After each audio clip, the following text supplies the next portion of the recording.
এটা বলবো কি না বলবো এটা অনেক খারাপ কথা, আমি চাচ্ছি না যে এই কথাটা না চাইলে বলার দরকার নেই। এটা হ্যাঁ, বলার। আপনি বোঝান আপনাকে কি হয়েছে। হ্যাঁ, এই ছেলেটা একটা দুর্ঘটনা ঘটাইছে, ঘটার পর ওই ছেলেকে দিয়ে আমার বিয়ের কথা বলতেছে আমার মা। ছেলে আপনার গ্রাম অঞ্চলে টলি চালায়, পাওয়ার টলি, জমি চাষ করে। ওই ছেলে, হ্যাঁ টলার, ওই ছেলেকে দিয়ে আমার বিয়ে দিবে। তা আমি বলতেছি ওই ছেলে একটা এত বড় দুর্ঘটনা ঘটাইছে, ওকে আমি বিয়ে করব না। আমি আর কি মনে মনে এটা ভাবতেছি যে না, আমি কখনোই ছেলেকে বিয়ে করব না। আমার বাবাও রাজি না, যে আমার মেয়ে এখনো সাবালক হয়নি। ডাক নাম রেবা। আচ্ছা, বয়স কত? বয়স 20 হবে। 20-এর মতো। জি। বর্তমানে থাকছেন কোথায়? থাকছি আপনার মতিঝিল, মতিঝিল এরিয়া, তোমার ঢাকার মধ্যে। আচ্ছা, আর জন্ম জেলা? রংপুরে। রংপুরে। তো রেবা, আপনি আমাদের এই অনুষ্ঠানটা শোনেন, টুকটাক শুনেছেন, এবং আপনি আজকে এসেছেন নিজের জীবন গল্পটা বলার জন্য এখানে। ঠিক আছে, শুরু করুন। আমি প্রথমত আমার মাকে নিয়ে বলতে চাচ্ছি। আমার মা বাবা যখন বিয়ে হয় আমি অনেক ছোট, জি। 4 বছর হব এরকম। মানে আপনি ছোট, মানে আপনি বিয়ের পরে তো আমার মা হয়েছে? বাবা, আমি যখন আমার মা বাবার বিয়ে হয়েছে আমি জন্মের পরে, আমি 4 বছর বয়স তখনই, বাট আমার মা বাবা ছাড়াছাড়ি ডিভোর্স হয়ে গেছে। এটা কি আপনার নিজের মেমোরি থেকে বলছেন, স্মৃতি থেকে বলছেন, নাকি পরবর্তীতে বড় হয়ে শুনেছেন আসলে? বড় হয়ে বলতে আমি যখন একটু হালকা বুঝমান হই তখন দাদি ফুপু ওনারা গল্প করতো। বলছে, আমি জিজ্ঞাসা করছি আপনার নিজের মেমোরিতে কি আছে? বাবা মা একসাথে থাকার কোনো মেমোরি আমার আছে? বাবা মাকে আমি একসাথে দেখিনি। আচ্ছা, আপনার মেমোরিতে নাই আপনার। হ্যাঁ, এটা বলতে পারবো না। জি। কিন্তু আমার বাবার অবস্থা খারাপ ছিল, মা সংসারে যায় জিনিস সবকিছু নিয়ে আসছিল। নিয়ে আসার পরেও বাবা আর কি অনেক গরিব ছিল, এই জন্য মা থাকেনি, মা চলে গেছে। বাবা ডিভোর্স দিয়ে দিছে, বাবা কোনো কিছু দেয়নি। আমার বাবা গ্রামের মানুষ, আমার মা বগুড়াতে থাকে। আচ্ছা। দুপচাচি আমার মার বাসা, ওখানে আমার মা থাকে। আমার মা ওসব পছন্দ করতো না, ওনারা একদম নিম্ন পরিবারের। বাবা খুব নিম্ন পরিবারের হ্যাঁ, ছিল? বাবা খুব নিম্ন পরিবারের ছিল, অশিক্ষিত ছিল, সে কিছু বুঝতো না, আর সে কোনো কর্মও পারতো না। আচ্ছা। তারপর যাই হোক এভাবে মা বাবা আমার যাই হোক সংসার হতে, শুধু একটা কারণে আমার মা আমাকে নিয়ে নাকি, আমি জানি দাদি বলছে যে মা আমাকে নিয়ে ঘুমাইছে, আমার বাবা অনেক রাতে আসছে। আসার পরে আমার মা অনেক ঘুমন্ত ছিল, বাবা দরজা লক করছে, মা খুলতে পারেনি। এই জন্য বাবা একটা খারাপ ভাষা করে গালাগালি করছে মাকে। মা বলছে না, আমি আর তোমার সংসারই করব না, চলে যাব। পরে মা চলে গেছে, আর আসতেছে না।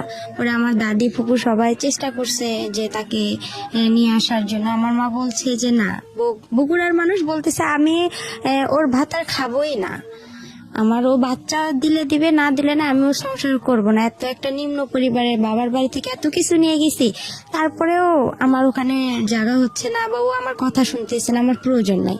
তারপরে আমার বাবাকে একটা সুযোগ দেওয়া হয়েছিল যে আপনি ঘরটা ঠিক করেন, আমি আমার মার বাসা থেকে বাচ্চাকে নিয়ে বেড়ায় আসি। তারপর আমার মা বলছে যে তুমি ঘরটা ঠিক করে আমাকে নিতে এসো। পরে আমার বাবা কি করছে, সে ঘর ঠিক না করে আমার মাকে নিতে গেছে। পরে যাওয়ার পরে যাই হোক আমার মা পরে আসছে, আয়সা দেখে যে ঘর ঠিক হয়নি, না হওয়ার কারণে পরে মা বলতেছে আমি আর থাকবো না, চলে যাব। পরে আমার মা আমাকে নিয়ে চলে গেছে। আবার যাওয়ার পরে 1 সপ্তাহ পর আমার নানি বাসা থেকে মাকে পাঠানো হয়েছে নাকি আমার দাদার বাসায়। আসার পরে আমার বাবা তখন বলে আমি আর রাখবো না তোমাকে। তখনকার হিসেবে আমার মা 10,000 টাকা, 3 ভরি স্বর্ণ, আর ঘরের যা জিনিসপাতি লাগে, চাল ডাল শুরু করে সে সবকিছু নিয়ে আসছে। তারপর আমার বাবা ওগুলো কিচ্ছুই তাকে দেয়নি। মা যখন আর কি চলে গেছে, যাওয়ার পর মাকে তো দেয়নি, না দেওয়ার কারণে বাবা তো ছোট বাচ্চা, আমি অনেক জিদ করতাম, অনেক খাইতে চাইতাম।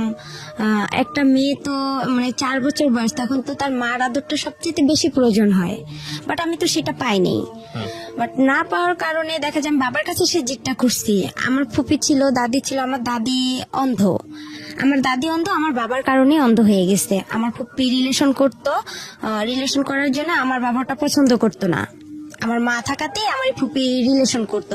আর আমার মা যেহেতু ননদ আর ভাইয়ের বউ, সব ফ্রি ভাবে বলতো আমার মাকে, তো ফুপি এসব করতো। আমার বাবা এসব শুনছিল, শোনার পরে দাদি বাতাস উঠছে অনেক, দাদিকে জুতা দিয়ে, বালু ছিল বাসায় অনেকগুলো, পরে আর কি বাবা জুতা দিয়ে দাদিকে মারতে গিয়ে জুতার বালুগুলো দাদির চোখে গেছিল। তারপরে আর কি বাবা অনেক মারধর করতো, অনেক জিদ করতো, কিছু, কিন্তু দাদি ফুপু আমাকে কেউ মানুষ করেনি। সবারই পরিবার ছোট ছিল, আবার এতটা তারা অর্থ ছিল না, সবাই দিন মজুর করতো, কে আমাকে আর দেখবে, আমি তো ছোট বাচ্চা, এত কেয়ার দিয়ে তো রাখার মতো সময় নেই তাদের। পরে বাবার কাছে জিদ করতাম, বাবা মানে এই জন্য মারতো বেশি করে আমাকে। কুয়া আছে গ্রামের যে কুয়া, আমার বাবা আমাকে কুয়াতেও ফেলে দিছিল, শুকনা কুয়া। পরে আমার মেজো ফুপুর ছেলে আমাকে উঠাইছে ওই কুয়া থেকে। দুধের জন্য অনেক কান্না করছিলাম। আর আমার বাবা তখন থানাতে, আমাদের ভ্যান্ডা পীরগঞ্জ বলে বড় দরগা, ওখানে থানাতে আমার আব্বা ওখানে বাবুর্চি হিসাবে কাজ করছিল। ওখানকার দারোগার ওয়াইফের বাচ্চা ছিল না, উনি আমাকে চাইছিল, আমার বাবা বলছে না দিবে না, কিন্তু সে সারাদিন সকালে যায়, রাতে থাকে, থাকার পরে আসতো, মানে তারপর আমাকে সে এতটা ভালোবাসতো না। তারপর আমার মার কাছে খবরটা চলে যায়, যার পর আমার মা বলে যে ওকে দিয়ে যাও রেবাকে আমার কাছে। তো আমার বাবা বলতেছে না, জীবন গেলেও দিব না। আর আমার আব্বু একটু বেশি থানা পুলিশ সে একটু ইয়ে করতো, আমার মারা আবার একটু ভয় ভয় করতো যে একটা মান সম্মানের ব্যাপার আছে, থানা পুলিশের, আচ্ছা ওর মেয়েকে ওই নিয়ে থাক। এভাবেই আমার মার সাথে আমার বাবার এখানেই সামর্থ্য হয়ে গেল। হওয়ার পরে আমি আর মানে তখন আমার দাদির কাছে ছিলাম, আমার রংপুরে আমার ছোট মার বাসা। ওখানে আমার আব্বু যে বাবুর্চির কাজ করতো, ওখানে যে আবার থানাতে আরেক লোক, উনি জানি কি কাজ করতো এটা জানি না, বাট উনি আবার বলছিল যে এখানে আমাদের রংপুরে এক মহিলা আছে, তুমি কি তাকে বিয়ে করবা?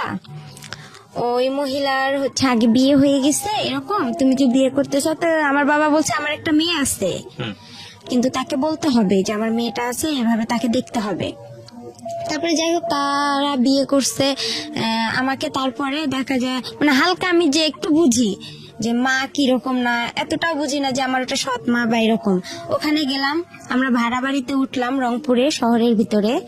ভাড়া বাড়িতে ওঠার পরে আমার আব্বা ওখানে আপনার প্রথমে কাঁচামালের ব্যবসা দিল। কাঁচামালের ব্যবসা দেওয়াতে আমার আব্বু অনেক লস খাইলো। লস খাওয়ার পরে সে মানুষকে অনেক বাকি টেকি দিয়ে আমার সৎমা বাবার বাড়ি থেকে জায়গা বিক্রি করে আনছে। তারা আবার একটু স্ট্যান্ডার্ড ফ্যামিলি, সে আবার পছন্দ করতো না যে সে একদম রিক্সা চালাক, ভ্যান চালাক, এটা তার একটা মানে মান সম্মানের ব্যাপার ছিল, সে চাইতো না। সে জায়গা বিক্রি করে এনে তাকে ওটা যে সে দেখে সেটাতেও লস খাইলো। পরে তাকে কি করা হলো, রিক্সাতে দেওয়া হলো। রিক্সা চালায় আমার সৎমা আমাকে আবার এতটা ভালোবাসে না, মানে সে বলে যে সতীন নাই, সতীনের কোনো বাচ্চা কাচ্চাও ভালো লাগে না, আমি কি সতীনের সংসার করব? তখন এই আমাকে নিয়ে রেগুলার আমাদের ঝগড়া হয় আমার বাবা মার। মানে আমি আর কি, আমি তো কোনো কথা বলতে পারি না, তখন আমার টাইফয়েড নিউমোনিয়া। তারপরে এভাবে আর কি মানে সে আমাকে নিয়ে তাদের খুব ঝামেলা করতো, হ্যাঁ অনেক ঝামেলা করতো, অনেক মারধর হইতো। এভাবেই আর কি দিনগুলো চলে গেল। 2-3 বছর চলে গেল। যাওয়ার পরে আমার নানার সৎ নানার বাসায় চলে আসলাম আমরা। চলে আসার পর ওখানে আমার মানে সবাই আর কি মানে গ্রাম অঞ্চলে ও এক কথা বলতো, ও এক কথা বলতো, মানে আমি বাট আমার মার সব কথা শুনতাম। আচ্ছা, যাতে আমি এতটুকু আমার মেধাতে ছিল যাতে সে আমাকে ভালোবাসে, আমি যাতে তার কাছে মার আপনি কি এতটুকু পাই। ছোটবেলাতে বুঝতেন যে ইনি আমার সৎ মা, ইনি আমার আসল মা না? না, এটা বুঝতেন? এতটা বুঝতাম না। আচ্ছা, ওই সময় অন্য কোনো ভাই বোন ছিল না, শুধু আপনি না, শুধু আমিই শুধু ছিলাম। আপনি ছিলেন। ওকে। তখন আমার মার এতটা বয়স ছিল না, আমার সৎ মার ওনারও হালকা বয়স ছিল। জি। তারপর নানার বাসায় আসলাম, আসার পর গ্রাম অঞ্চলে এ এক কথা বলে, ও এক কথা বলে, তখন আরো আমার খারাপ লাগে। তখনই আস্তে আস্তে বুঝতে পারি যে এটা আমার সৎ মা, বা যাই হোক আমাকে অনেক মারে, এটা করে, আমি সব কাজ করি তার মন জোগার জন্য। না, এখানে একটা আছে, আমার ভাই হয় শহরে, আমার একটা ভাই, ওই আমার সৎ মার ছেলে হয়, ওই ছেলেকে শহরে তখন আমি সম্পূর্ণ দেখাশোনা করি। কিন্তু ওর যখন আমার মার গর্ভে থেকে হয়েছে তখন থেকে ওর আমি যে হাগু মুতু করে যে কাপড়গুলো আমি সম্পূর্ণ ধুয়ে দিছি, আমার সৎমাকে কিন্তু কিছু করতে দেনি। যাই হোক, ঠিক আছে, হ্যাঁ বলেন। তারপরে এখান থেকে আমরা চলে আসলাম আমার নানার বাসায়, শেখপাড়া, আমাদের রংপুরে শেখপাড়া। যখন আসলাম, আসার পরে ওখানে বড় হলাম আস্তে আস্তে। ওখানে আমাকে স্কুল ভর্তি করে দেওয়া হলো, প্রাইমারি স্কুলে। ওখান থেকে আমি মানে 3তে যখন উঠলাম তখন আমার বাবা কি করলো, আমার মার সাথে রেগুলার ঝগড়া হয়। আমার বাবা আবার সৎ মা, তারপরে ওনার যে ফ্যামিলি আত্মীয় স্বজন গুলো আছে তাদের সঙ্গে কথা বলে না।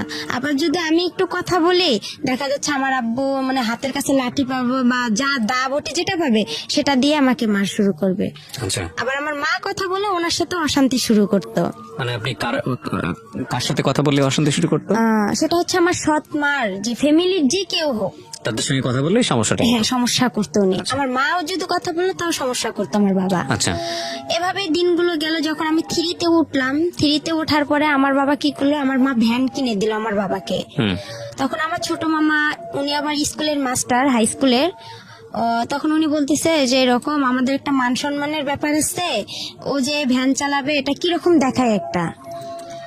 এটা কিভাবে হয়। পরে আমার মা বুঝায় বলছে, আমার নানি নানাকেও জায়গা বিক্রি করতে দিবে না আমাকে, যে আচ্ছা। তুই কি ওর পিছনে সব শেষ করবি নাকি, তোর ভবিষ্যৎ আছে না।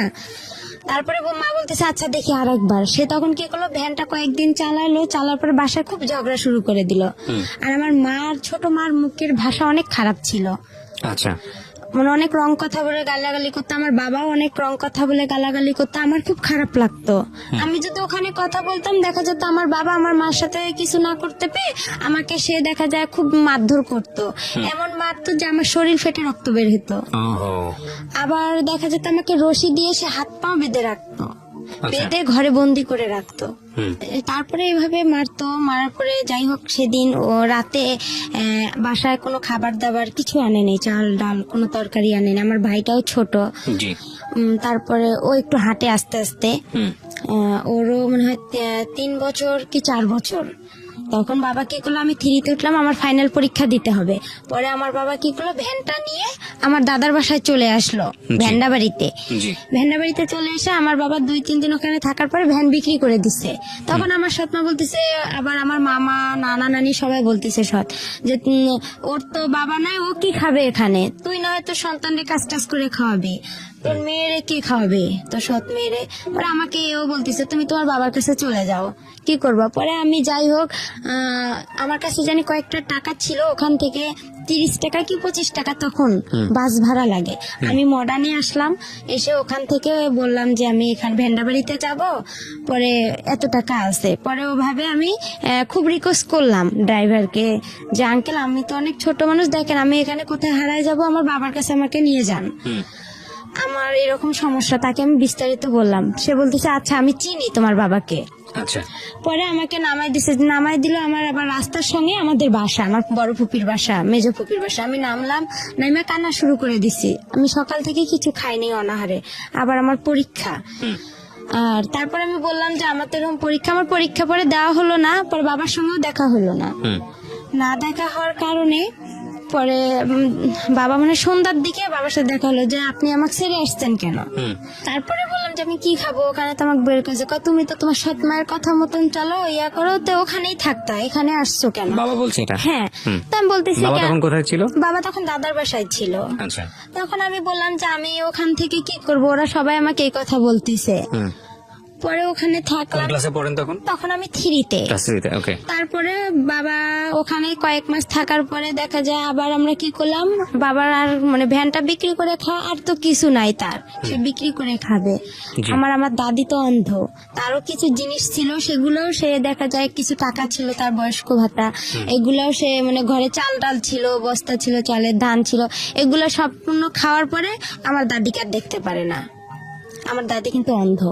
যাই হোক, এটা হওয়ার পরে বাবা কিছুদিন পর আমাকে নিয়ে আবার রংপুরে চলে গেল, শহরে লালবাগে, কারমাইকেল কলেজের অপোজিট সাইডে। ওখানে আবার বাসা ভাড়া থাকে, ওখানে আমরা বড় একটা রুম নিলাম ছোট দেখে। আমার বাবা ওখানে রিক্সা নিল। পরে ওই আমার যে নানার বাড়ি, সৎ নানার বাসা, ওখান থেকে কিছু মামারা যাওয়া আসা করে, কাঁচামালের ব্যবসা আপনার সিও বাজারে, পৌর বাজারে তারা যায়, তাদেরকে আমি দেখি, বলে যে রেবা খালেদার মেয়ে, আমার সৎ মার নাম ছিল খালেদা, বলে খালেদার মেয়ে। পরে এই কথা বলার পরে তা আমি বলতাম মামা আমরা তো এখানে আসছি, এরকম বিষয় দেখেন মা আর আব্বু আবার একসঙ্গে করা যায় নাকি। পরে আমি আবার অসুস্থ হইলাম। অসুস্থ হওয়ার পরে আমার বাবাকে বললাম যে আপনি কাউরে না কাউরে ধরেন, আবার ওখানে যাইতে হবে, আমার পরীক্ষা দিতে হবে। 1 মাস পরে কিন্তু আমরা আসছিলাম এখানে। পরে 1 মাস পরে আবার কি হলো, 1 মাস থাকলাম শহরে ভাড়া বাসায়, আমার আব্বা রিক্সা চালাইলো। পরে আমার আব্বু এর হাত ধরে ওর পা ধরে যে ভাই আপনি একটু চেষ্টা করেন, দেখেন কি করা যায় না যায়। এভাবে মনে করেন আমার আব্বু একটু একটু করে আগাইলো। আগার পরে আমার মা আবার তাকে নিল। আচ্ছা। আবার নেওয়ার পরে সে আবার ওখানে গেল, যার পরে তাকে বলা হলো যে আপনি ওদের সাথে কি কথা বলতে দিবেন, যারা আমার বাবাকে আমার মার সাথে যোগাযোগ করে দিচ্ছে তারা বলতেছে যে তুমি কি পারবা খালেদার বাবার মার সাথে কথা বলতে দিবা। তো বলতেছে হ্যাঁ আমি সব করব, আমি ইসলামের উপর বনসই করব। এভাবে আমরা ওখানে আবার গেলাম। আমি 3-তে পরীক্ষাটা দিতে পারলাম, ফাইনাল পরীক্ষাটা। ম্যাডামরা বলতেছে যে তুমি এরকম করো, স্কুলে আসো না, এভাবে তো হয় না কারো একটা ক্লাস, আর তুমি এভাবে পারবাও না, পড়তে, এটা সম্ভব? পরে আমার বাবা মাকে দুজনকে ডাকছে জি যে ওকে তো আপনারা তো প্রাইভেট দেন না, কিছু দেন না। তারপরে আমার স্কুলের যে পাড়া প্রতিবেশী যারা আছে কিছু জন তো ভালো আছে, পরে ওনারা গিয়ে বলছে ও সৎ মা, আচ্ছা ওর সাথে এরকম করে, ওকে তো কিছু দেয় না।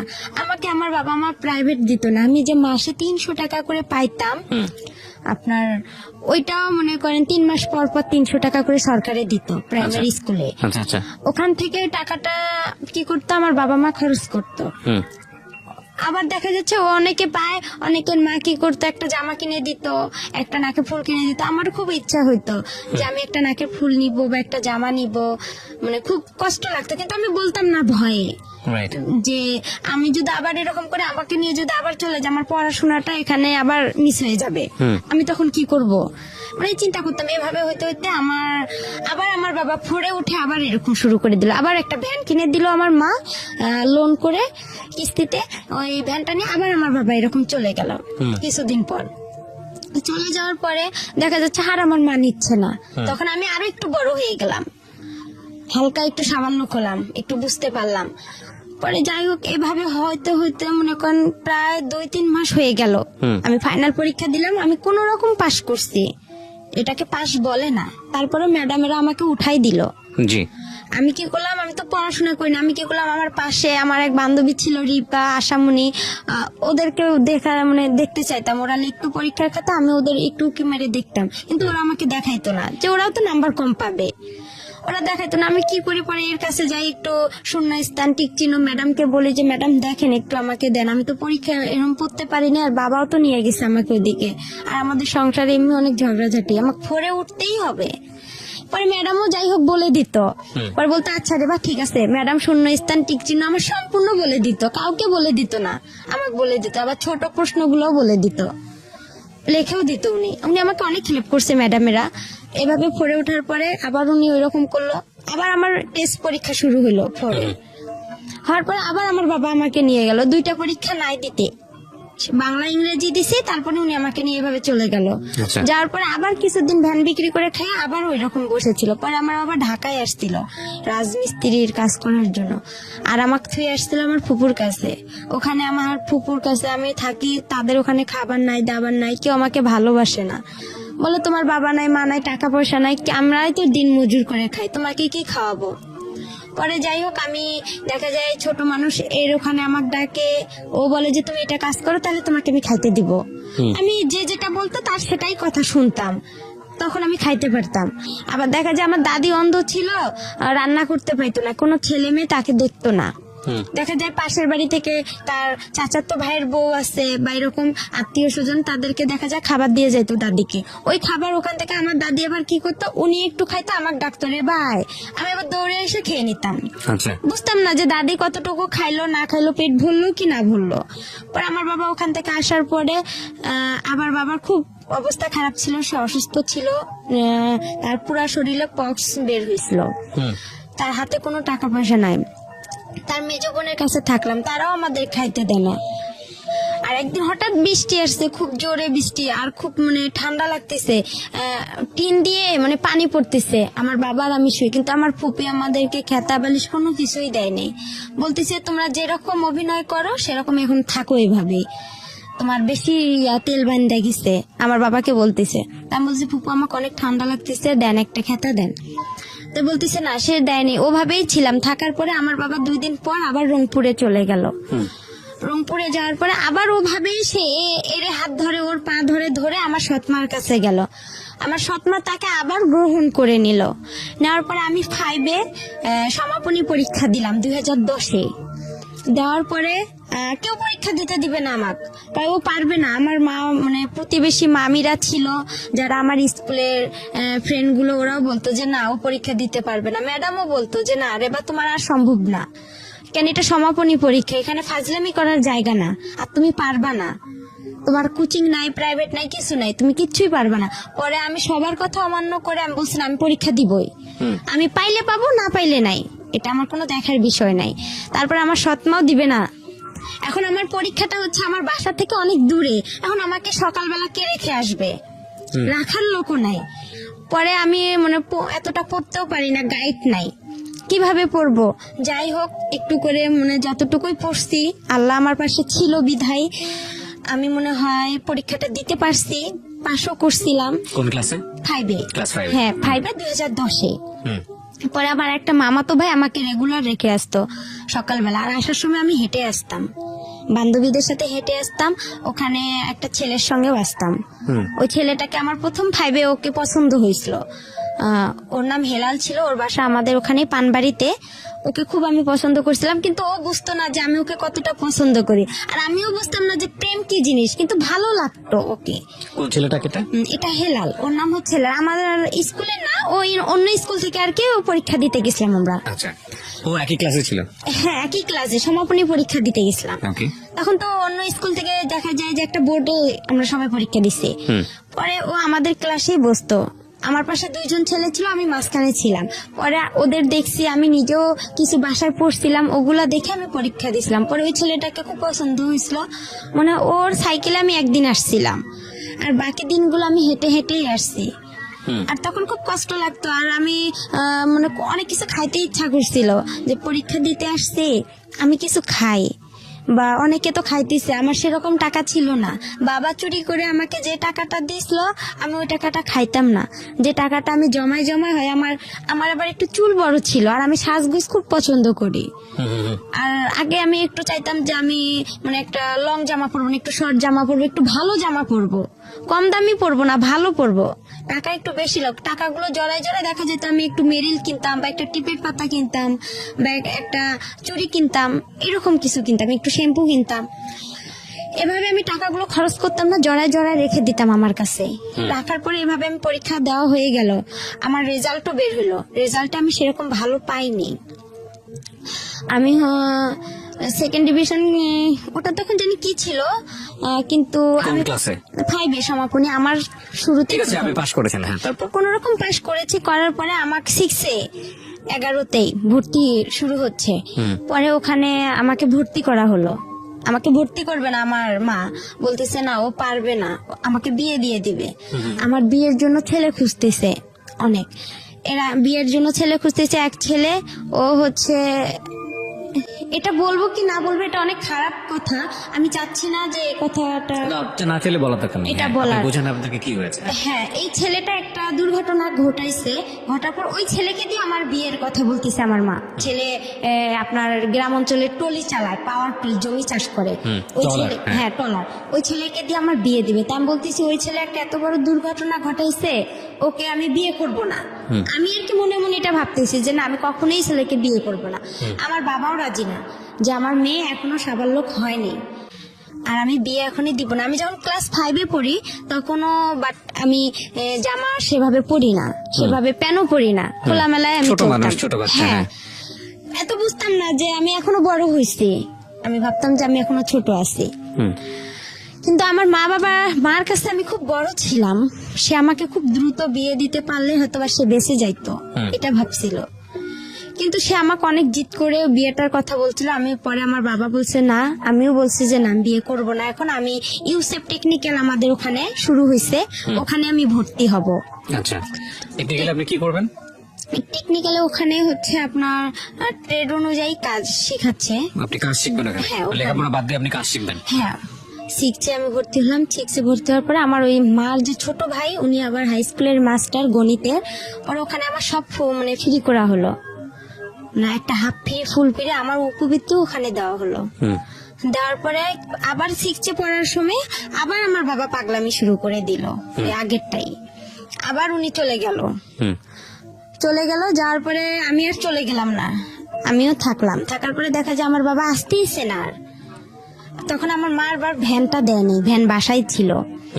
পরে আবার বাবা চলে গেল, পরে আমিও আবার 2-3 দিন এখানে থাকার পরে, রংপুরে থাকার পরে, নানার বাসায় থাকার পরে আমিও চলে গেলাম দাদার বাসায়।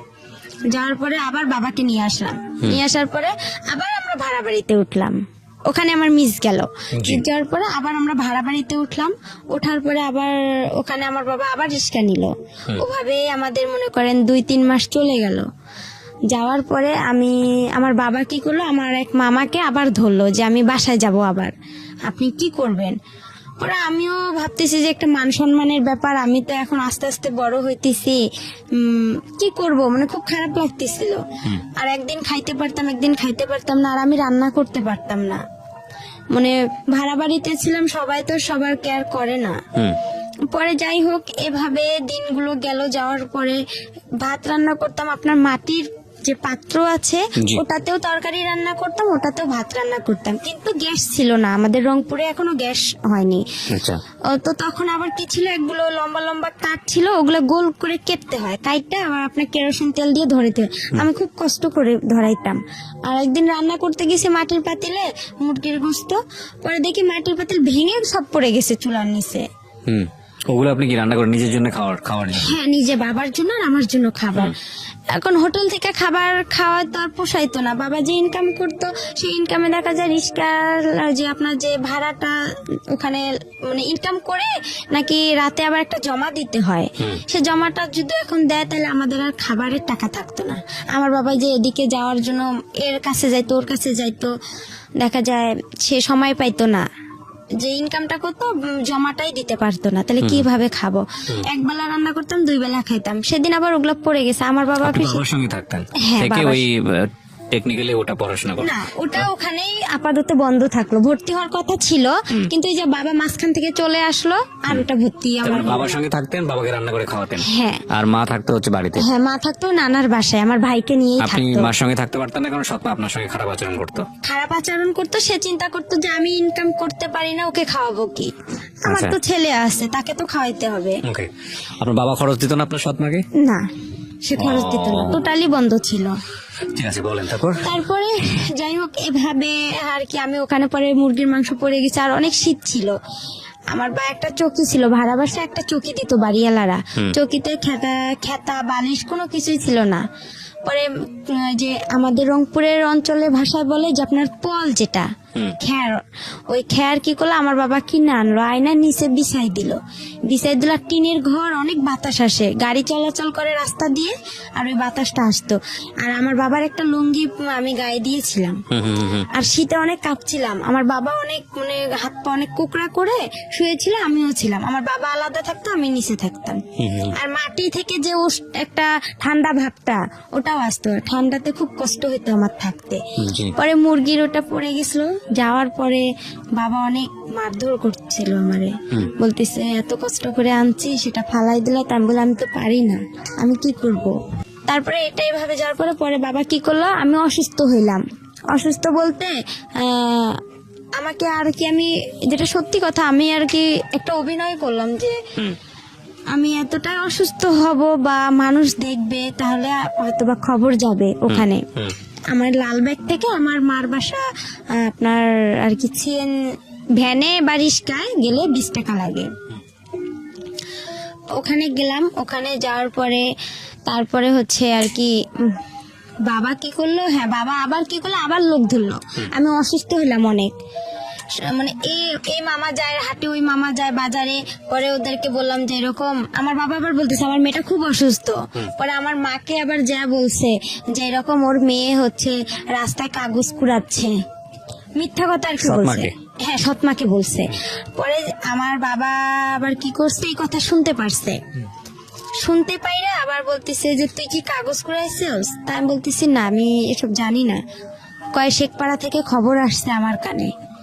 আমি বলছি আমি বলতে পারি না। পরে এমনও খবর গেছে, আপনি কি কাগজ করে কুড়িয়েছিলেন? না, কিন্তু আমার কানেই খবরগুলো দিয়ে দিছে, যে মামারা আমাকে দেখছিল বা ভাই প্রতিবেশী যারা দেখছিল তারা আর কি এই ধরনের কথাগুলো আমার মাকে গিয়ে বলছে যে আমাকে নাকি ভূত ধরছে, আমি পাগল হয়েছি এরকম। কিন্তু আমি অসুস্থ হয়েছিলাম, এটা একটা মিথ্যা কথা বলছিল আমার বাবা, যে আমার মেয়ে একটু খুবই অসুস্থ আর মাকে দেখার জন্য অনেক পাগল হয়ে গেছে। পরে আবার কি করলাম, এভাবেই গেলাম। আবার আমার বাবা কি করলো, মামা মামির হাত পা ধরলো, প্রতিবেশী মামা মামির হাত পা ধরে আবার আমার মার সাথে মোবাইলে কথা হয়। আমার মা আমার হচ্ছে মামিদের মোবাইল থেকে আমার বাবার সাথে কথা বলে, আমিও কথা বলি যে আমাদেরকে নিয়ে যান, আমাদের এখানে খুব কষ্ট হইতেছে। আর এরকম হ্যাঁ। তো আপনি আসল মার সঙ্গে যোগাযোগ করছিলেন না কেন? আসল মার সঙ্গে যোগাযোগ করছিলাম, বাট ওই সময়টাতে যোগাযোগ করেছিলেন না? না, কেন করেননি? করিনি, আমি তো তার বাসা চিনি না। বাবাকে বলেননি কখনো যে বাবা আমাকে আসল মা? তার কথা বললে বাবা অনেক মারধর করতো। ঠিক আছে, ওকে, পয়েন্ট। তারপর তারপরে এভাবেই হচ্ছে, আবার গেলাম ওখানে, যাওয়ার পরে বিচার বসলো, বিচার সালিশ বসলো। আমার বাবা আবার আমাকে শিখাই দিছিল যে তুমি ভূতের অভিনয় করবা। পরে আমি আবার কি করলাম, যে আমার মাথা ভারী হয়ে গেছে, আমার খুব খারাপ লাগতেছে, হাত পা জ্বালা ভূতের অভিনয় করেছে মানে কিসের জন্য? মানে আমাকে বলতেছে যে তুমি এরকম করলে তোমার মা তোমাকে ওখানে রাখবে, আমাকেও রাখবে। আচ্ছা, পরে আর কি যাই হোক, আমি বলতেছি আমার হাত পা, আমাকে যেভাবে আর কি আমার বাবা বলছিল যে তুমি এভাবে বলবা যে আমার মাথা ঘুরাইতেছে, আমার খারাপ লাগতেছে, তখন আমি এভাবেই বলছি। বলার পরে আমার কি করলো, আমার মামা বলতেছে তাহলে ডক্টর ডাকি, তাহলে ওই যে আমার আবার সৎ না, উনি আবার কবিরাজ ছিল, বলতেছে ওনাকে ডাকি। পরে উনি যাই হোক ডাইকা গা ঝাইরা দিছে। আমি আর পাইতেছি না যে আমি আর কি বলবো না, আর এসব করাটা ঠিক না, আমি মনে মনে চিন্তা করতেছি। পরে আমি পানি টানি খেয়ে একদম ফুল রেস্ট নিলাম। পরে দেখতেছি ওরা সবাই মিলে যাই হোক আমার মা আর বাবাকে একসঙ্গে করে দিল। দেওয়ার পরে ওখানে থাকলাম, থাকার পরে 2-1 মাস হয়ে গেল। হওয়ার পরে আবার আমি 6-এ ক্লাস করতেছিলাম। তখন আমার ছোট মা বলতেছে যে এরকম করাটা কি ঠিক? পরে আমার তো কোচিং নাই, 6-এ সবাই ভর্তি হয়ে আপনার গণিত, ইংলিশ সেকেন্ড পার্ট, এগুলোর বিজ্ঞান, এগুলোর কোচিং করে। তখন আমার ওরা সবাই বলতেছে কি রে বা তুই মিঠু স্যারের কাছে ইংরেজি পড়বি? তাহলে আমি বাসায় এসে বললাম যেরকম প্রাইভেট দিতে হবে তো, আমার কোচিং করতে হবে, না হলে স্যারেরা অনেক বকাবকি করে। পরে আমার ছোট মামা, আলমগীর মামা, আমাদের ক্লাস নিল, প্রথম ক্লাস গণিত। সেদিন উনি অঙ্ক দিছে, আমি অঙ্ক পারিনি। না পারার কারণে আমার মামা আমাকে 2 হাতে, মানে একটা বড় বাঁশের লাঠি দিয়ে আমার 2 হাতে 6টা কি 5টা মারছে, অনেক জোরে জোরে। ক্লাস 6 এর ঘটনা? হ্যাঁ, ক্লাস 6 এর ঘটনা। কেন পারোনি? পরে আমি টেনশন, বাসায় আসলাম, আইসা খারাপ লাগলো যে আপন মামা হলে কি পারতো সে আমাকে মারতে? সে তো জানে যে আমাদের ফ্যামিলির অবস্থাটা কি, আর আমি তো কোচিং করতে পারবো না, আমার তো সেরকম সামর্থ্য নাই, আর আমি কোনো স্যারের কাছেও যা বলতে পারবো না। কিন্তু আমার মামার এখানে আরো একটা ভুল হয়েছে, সে বুঝতে পারছিল যে তার বোনের এতটা সমস্যা, আমার বাবার অবস্থা খারাপ, তার একটা উচিত ছিল যে তার সবগুলো স্যারদের সঙ্গে কথা বলে আমাকে যে সব হাফ ফুল মানে ফ্রি করে দিছে, স্কুলের যে বেতন মাইনাগুলো দেওয়া লাগবে না, উপবৃত্তি করে দিছে। তার একটা উচিত ছিল যে একটা এরকম অসহায় মেয়ে সবাই থেকেও না থাকা, তাকে আমরা একটু যদি কোচিং দেই, সব স্যারেরা মিলে সবাই যদি একটু হেল্প করতাম, তাহলে আজকে হয়তো আমার জীবনটা আরো বেশি ভালো হতো। তারপরে এভাবে আমি আবার কি করলাম, যে দেখি কোচিং টুচিং পাইতেছি না, পরীক্ষাও দিতে পাইতেছি না।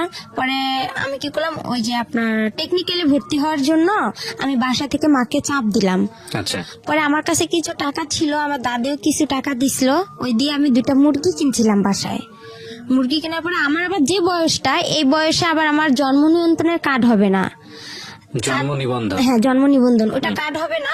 না হওয়ার কারণে এখন ওখানেও তো আমাকে ভর্তি নিবে না। ওখানে যে আপুগুলো পড়ছে ওদের সাথে আমি যোগাযোগ করছি যে আপু আমিও টেকনিক্যালে ভর্তি হব।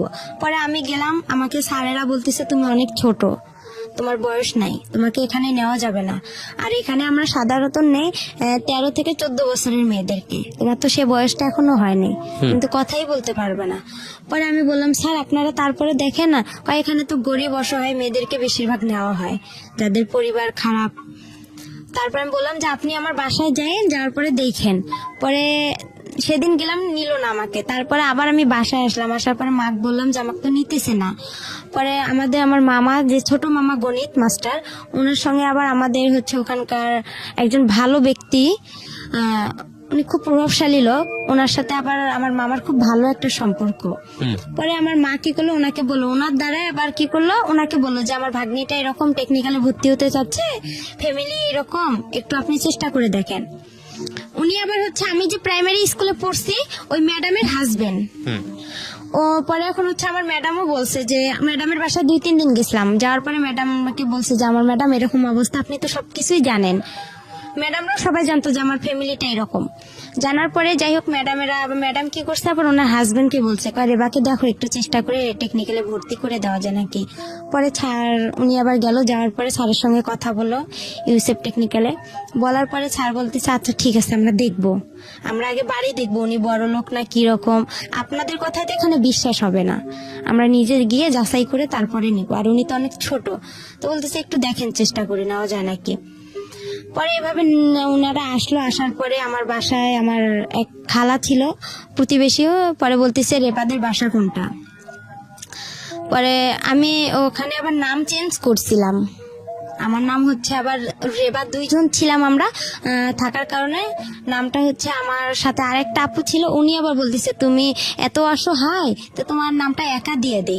তা আমি আর এতটা বুঝি না, আমি বলছি আচ্ছা আপনাদের যেটা ভালো হয়। আর আমি আবার সবসময় বেশি এটা বুঝি যে আমার যে ভালো, মানে আমার একটা কোনো কিছু পছন্দ হলো অন্যের উপর আমি বেশি নির্ভর করি, আমি নিজের উপর নির্ভর করি না, যে অন্য তো আমার জন্য ভালোই বোঝে, আমার ভালোটা তো আমি কি আর বুঝবো। পরে ওই নামটা দিলাম, পরে আয়সা বললো একা, বলছে পরে চেনে নে, বলছে একা একটা রেবার বাসা কোনটা, পরে রেবার বাসা, বাবা একরামুল, মা খালাদা।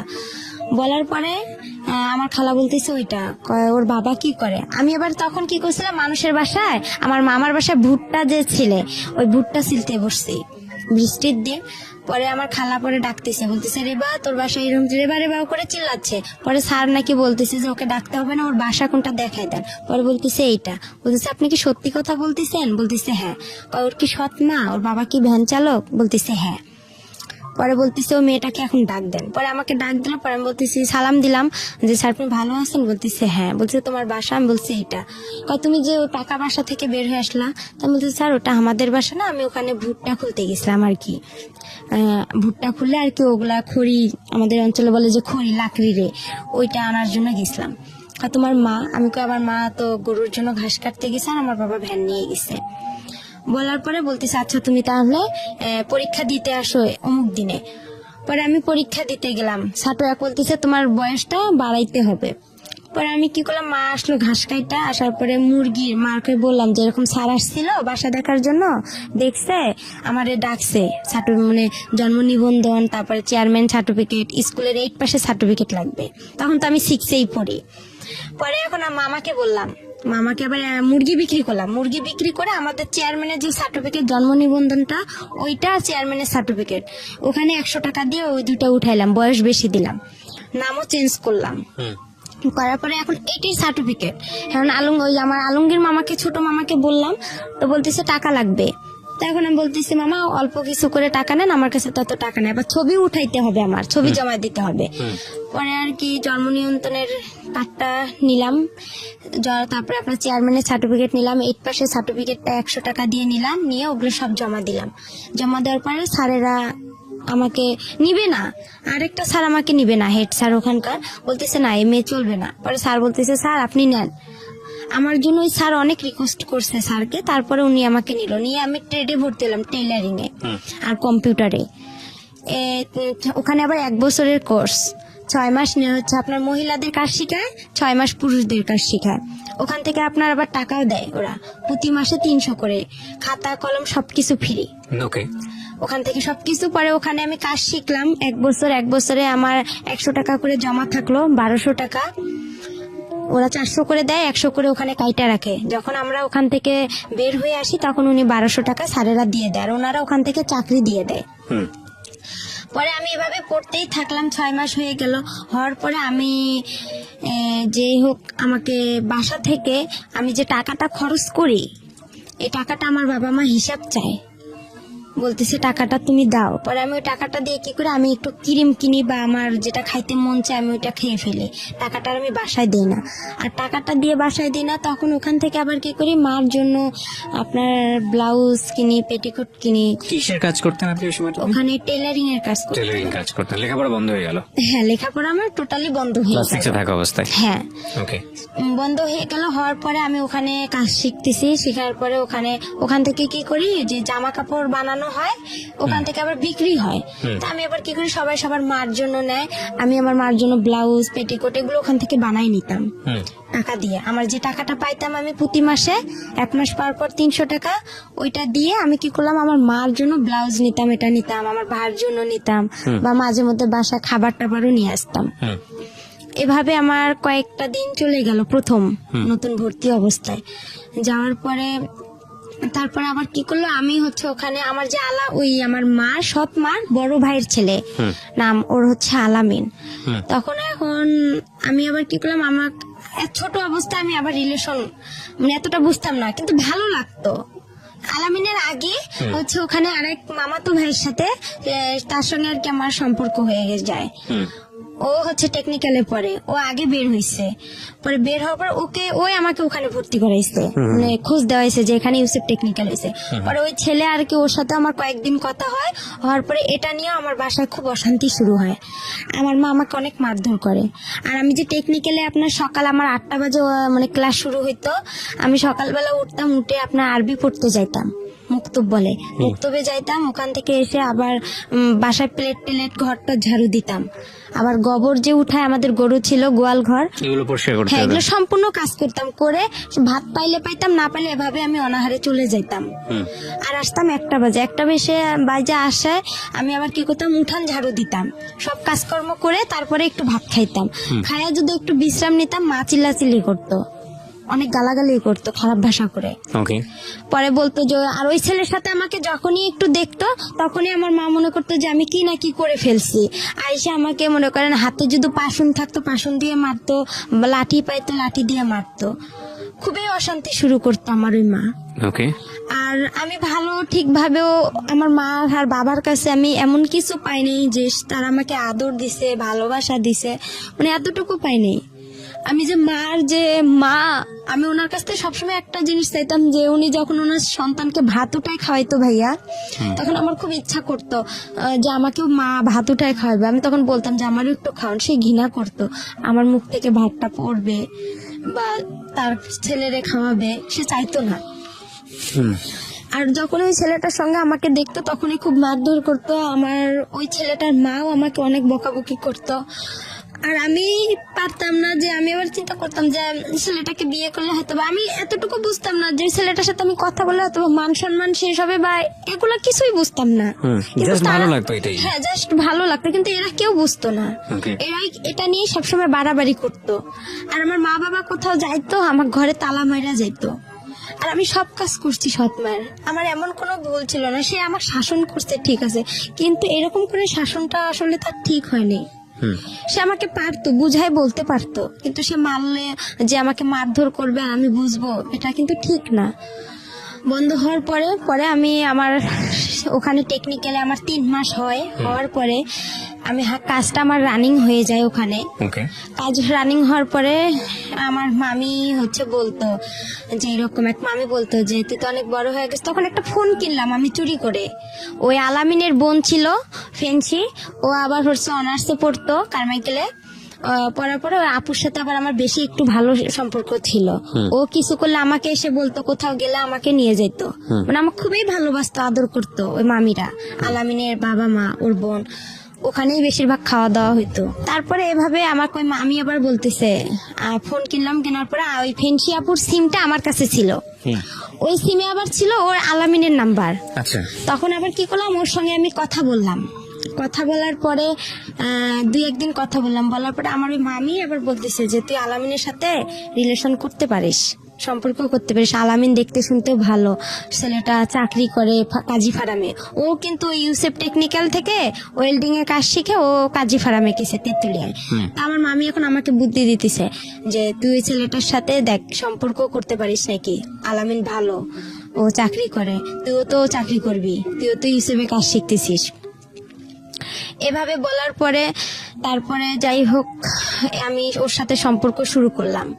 সম্পর্ক শুরু করার পরে কিছুদিন যে গেল, যাওয়ার পরে এখন আমার মা জানা গেছে যে আমার ফোন আছে, আর আলামিনের সাথে আমার খুবই কথা হয় ফোনে, আচ্ছা। কিন্তু ও আমার সাথে সম্পর্ক করতে চায় না।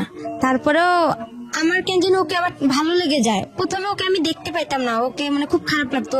আমি বলতাম যে তোর গা, ও যদি ছুটিতে আসতো ওদের বাসায় আমি যাইতাম, তো বলতাম যে তোর গা গন্ধ করে, তুই আমার কাছে আসবি না। আর ও আমাকে মারতো, দেখতে পারতো না। আর দেখতে পারতো না বিধায় আমার বাবা যে আমাকে মারধর করতো, আর আমার বাবা কোনো কিছু হলেই থানা পুলিশ যাইতো। তো ওই আমাকে বলতো যে ওসি সাহেবের মেয়ে আসছে, দারোগা সাহেবের মেয়ে আসছে, আমাদের বাসা থেকে চলে যা, তুই এখান থেকে এই যাইতে বলছে, যা চলে যা, এরকম করতে। ওকেও আবার আমি দেখতে পারতাম না, কিন্তু হঠাৎ করে আমার ওর সাথে এভাবে হয়ে প্রেম একটা হয়ে যাবে আমি ভাবতে পারি না। যাই হোক ওর সাথে আমার এভাবে কথা চলতেইছে। তারপরে আমি ওখানে 1 বছর কাজটা কমপ্লিট করলাম। করার পরে ও আসলো চাকরি থেকে, আমি আবার চাকরিতে যাব, আপনার স্যারেরা চাকরিতে দিবে, আমার বাসা থেকে কেউ আমাকে চাকরিতে যাইতে দিবে না, আমার সৎমা যাইতে দিবে না, বিয়ে দিয়ে দিবে আমার। বলতেছে বাহিরে মানুষ যাওয়া ভালো না।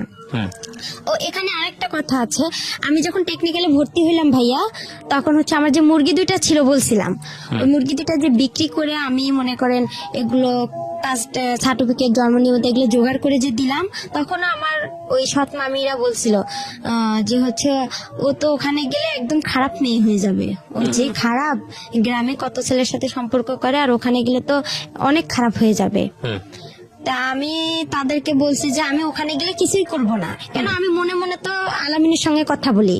হুম তখন আর আমি ওখানে কারোর সাথে সম্পর্ক করলাম, পরে আমার বাসা থেকে কিন্তু যাইতে দিবে না, টেকনিক্যালি কেউ ভর্তি হইতে দিবে না। আমার মাকে এ আইসা ও আইসা সবাই কানাকানি করে, আর আমার মা আমাকে অনেক মারধর করতো। পরে আমি স্যারদের হাত পা ধরছিলাম, এমন কি আমার স্যারের হেড স্যারের পা পর্যন্ত চিপে ধরছি, ধরে বলছে স্যার আপনি আমার বাসায় গিয়ে একটু বললে হয়তো বা আমার মা রাজি হবে। পরে যাই হোক স্যার এসে কিন্তু বলার কারণে আমার মা রাজি হয়েছিল, কিন্তু আমার মামিরা আমাকে গ্রামের কেউ বলেনি যে মেয়েটা ওখানে গেলে ভালো হবে বা মেয়েটা একটা কাজ শিখবে, নিজের পায়ে দাঁড়াইতে পারবে, আমাকে এই উৎসাহটা কেউ দেয়নি। তারপর ওখানে আমার কাজটা কমপ্লিট হওয়ার পরে আমাকে স্যারেরা চাকরি দিবে, আমার চাকরি করার জন্য আমার ফুপির বাসায় গেলাম, ছোট ফুপির বাসায়, আমার দাদার বাসায় যাই, ওদের কাছে আমার ফুপা আবার ইন্টার পাস, তা বললাম আপনি তো শিক্ষিত মানুষ, তা আপনি একটু কিছু ভালো মন্দ বুঝবেন। পরে ওনাকে ডাইকে আনলাম, ডাইকে আনার পরে উনি আসলো, আসার পরে স্যারদের সাথে কথা বললো যে আপনারা কোথায় চাকরি দিবেন, কি আসল বিষয়, মেয়ে মানুষ। তো পরে স্যারেরা বললো যে আমাদের অনেক মেয়ে আছে, শুধু ও না, আমাদের এই ব্যাচের অনেক মেয়ে যাবে। আচ্ছা ও ভালো জানে, কেন ও তো এতদিন পড়ছে, আর আমাদের এটা এমন খারাপ কোনো প্রতিষ্ঠান না, এটা আমাদের একটা সংস্থান থেকে এটা হয়েছে, আপনি চাইলে যাচাই করতে পারেন। হুম আর পরে এখন স্যার বলতেছে দেখেন ওর তো সৎমা, আমার সৎমাও কিন্তু ওই আমার টেকনিক্যালে গেছে। হুম ওখানে যাওয়ার পরে যাই হোক, পরে মাই কথাটা শুনতে পারছে। মা যখন শুনছে যে সৎমা বলছে আমার ফুপা যে ওর সৎমায় ওকে একটা ভালো কাজ দিন, আমার এই সৎমাই কথাটা শুনে আরো তার অবস্থা খারাপ হয়ে গেল।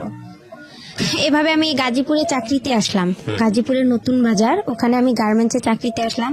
আসার পরে আলামিনের সাথে আমার কথা হয়, কথা হওয়ার পরে এভাবেই আমার প্রায় অনেক বছর গার্মেন্টসে আমি 2 থেকে 3 মাস চাকরি করি। করার পরে আমার ভালো লাগে না, সব মেয়েরা পালায় পালায় চলে যাচ্ছে, আমার সাথে যে মেয়েরা গেছে, আবার কিছু মেয়ে দেখতেছি আমার সাথে যারা ওখানে আছে, তারা একটা মেয়ের দুর্ঘটনা ঘটছে, আমি ওই দুর্ঘটনা দেখে আরো বেশি ভয় পাইছি যে আমারও না কি হয়ে যায়। পরে আলামিনকে বললাম যে এরকম অবস্থা, তো কইতেছে তুই চলে আয়, গার্মেন্টসে ভালো মেয়েরা যায় নাকি। পরে আমি ওখানে ঈদে ছুটি পাইলাম, ছুটি পেয়ে আমি কি করলাম, আমার যা জিনিসপত্র ছিল আমি সবগুলো নিয়ে চলে আসলাম। আসার পরে আবার আমি ইউসুফে গেলাম, ইউসুফে যাওয়ার পরে স্যারকে বললাম যে স্যার আমার তো ওখানে ভালো লাগতেছে না, আপনি আমাকে আবার একটা চাকরি দেন, আমি বাসায় কি করবো, নাহলে আমার বাসায় বিয়ে দিয়ে দিবে। পরে আলামিনও ছুটিতে আসলো, আসার পরে স্যারকে বলতেছে একটা মেয়ে আছে সেলিনা না, ওর সাথে তুমি কন্ট্যাক্ট করো, কন্ট্যাক্ট করলে দেখো একটা চাকরি পাইতে পারো। ও নারায়ণগঞ্জে ডাচ বাংলা প্যাক লিমিটেডে চাকরি করে, ওখানে ভালো ব্যাগের কোম্পানি, ওখানে যাও।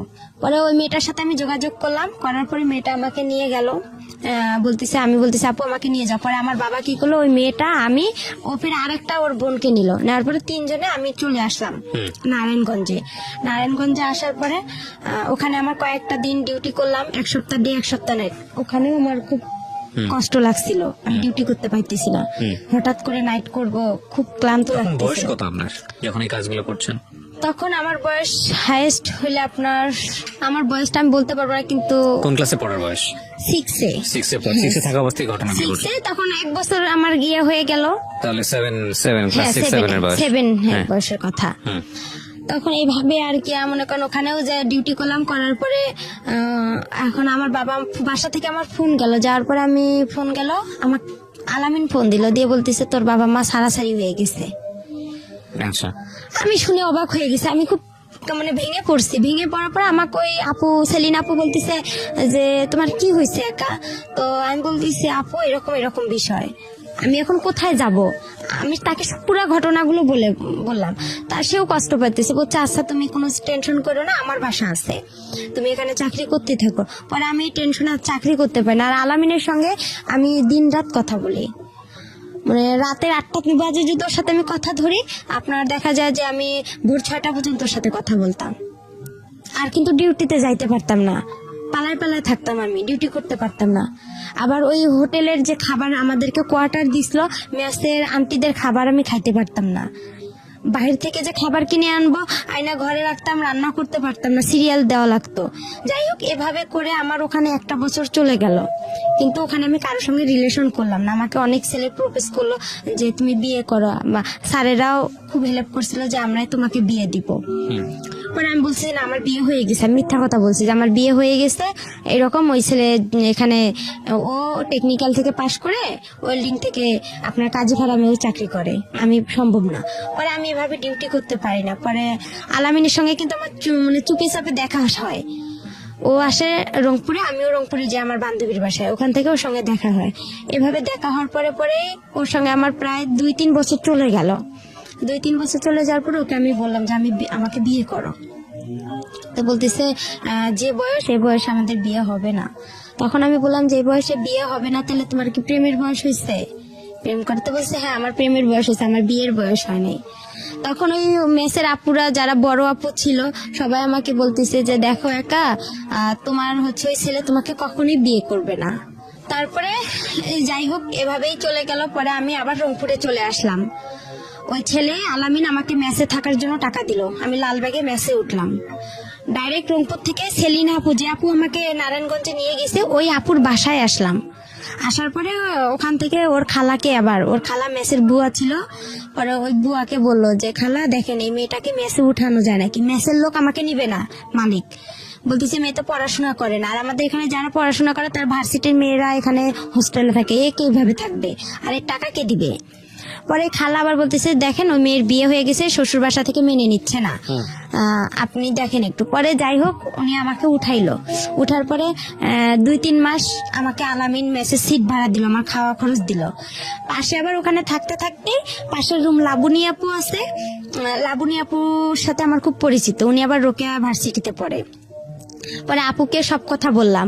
পরে আপু বলতেছে এই ছেলে তোমাকে কখনোই বিয়ে করবে না, ও একটা ফালতু ছেলে, তুমি এসব বাদ দাও। পরে আমার কাছে একটা টাচ ফোন ছিল, ওই ফোনে ওর সাথে কথা। পরে কিছুদিন ওর সাথে আমি কথা বন্ধ রাখি। ও আমাকে লাস্ট টাকা দিয়ে গেছে মেসের ভাড়া, দিয়েও আমার আর ফোন ধরে না। ওকে বলছিলাম যে তুমি আসো রাজবাড়িতে, আমি দেখা করব, আমার ভালো লাগতেছে না, আর একা একা থাকি আরো খারাপ লাগে।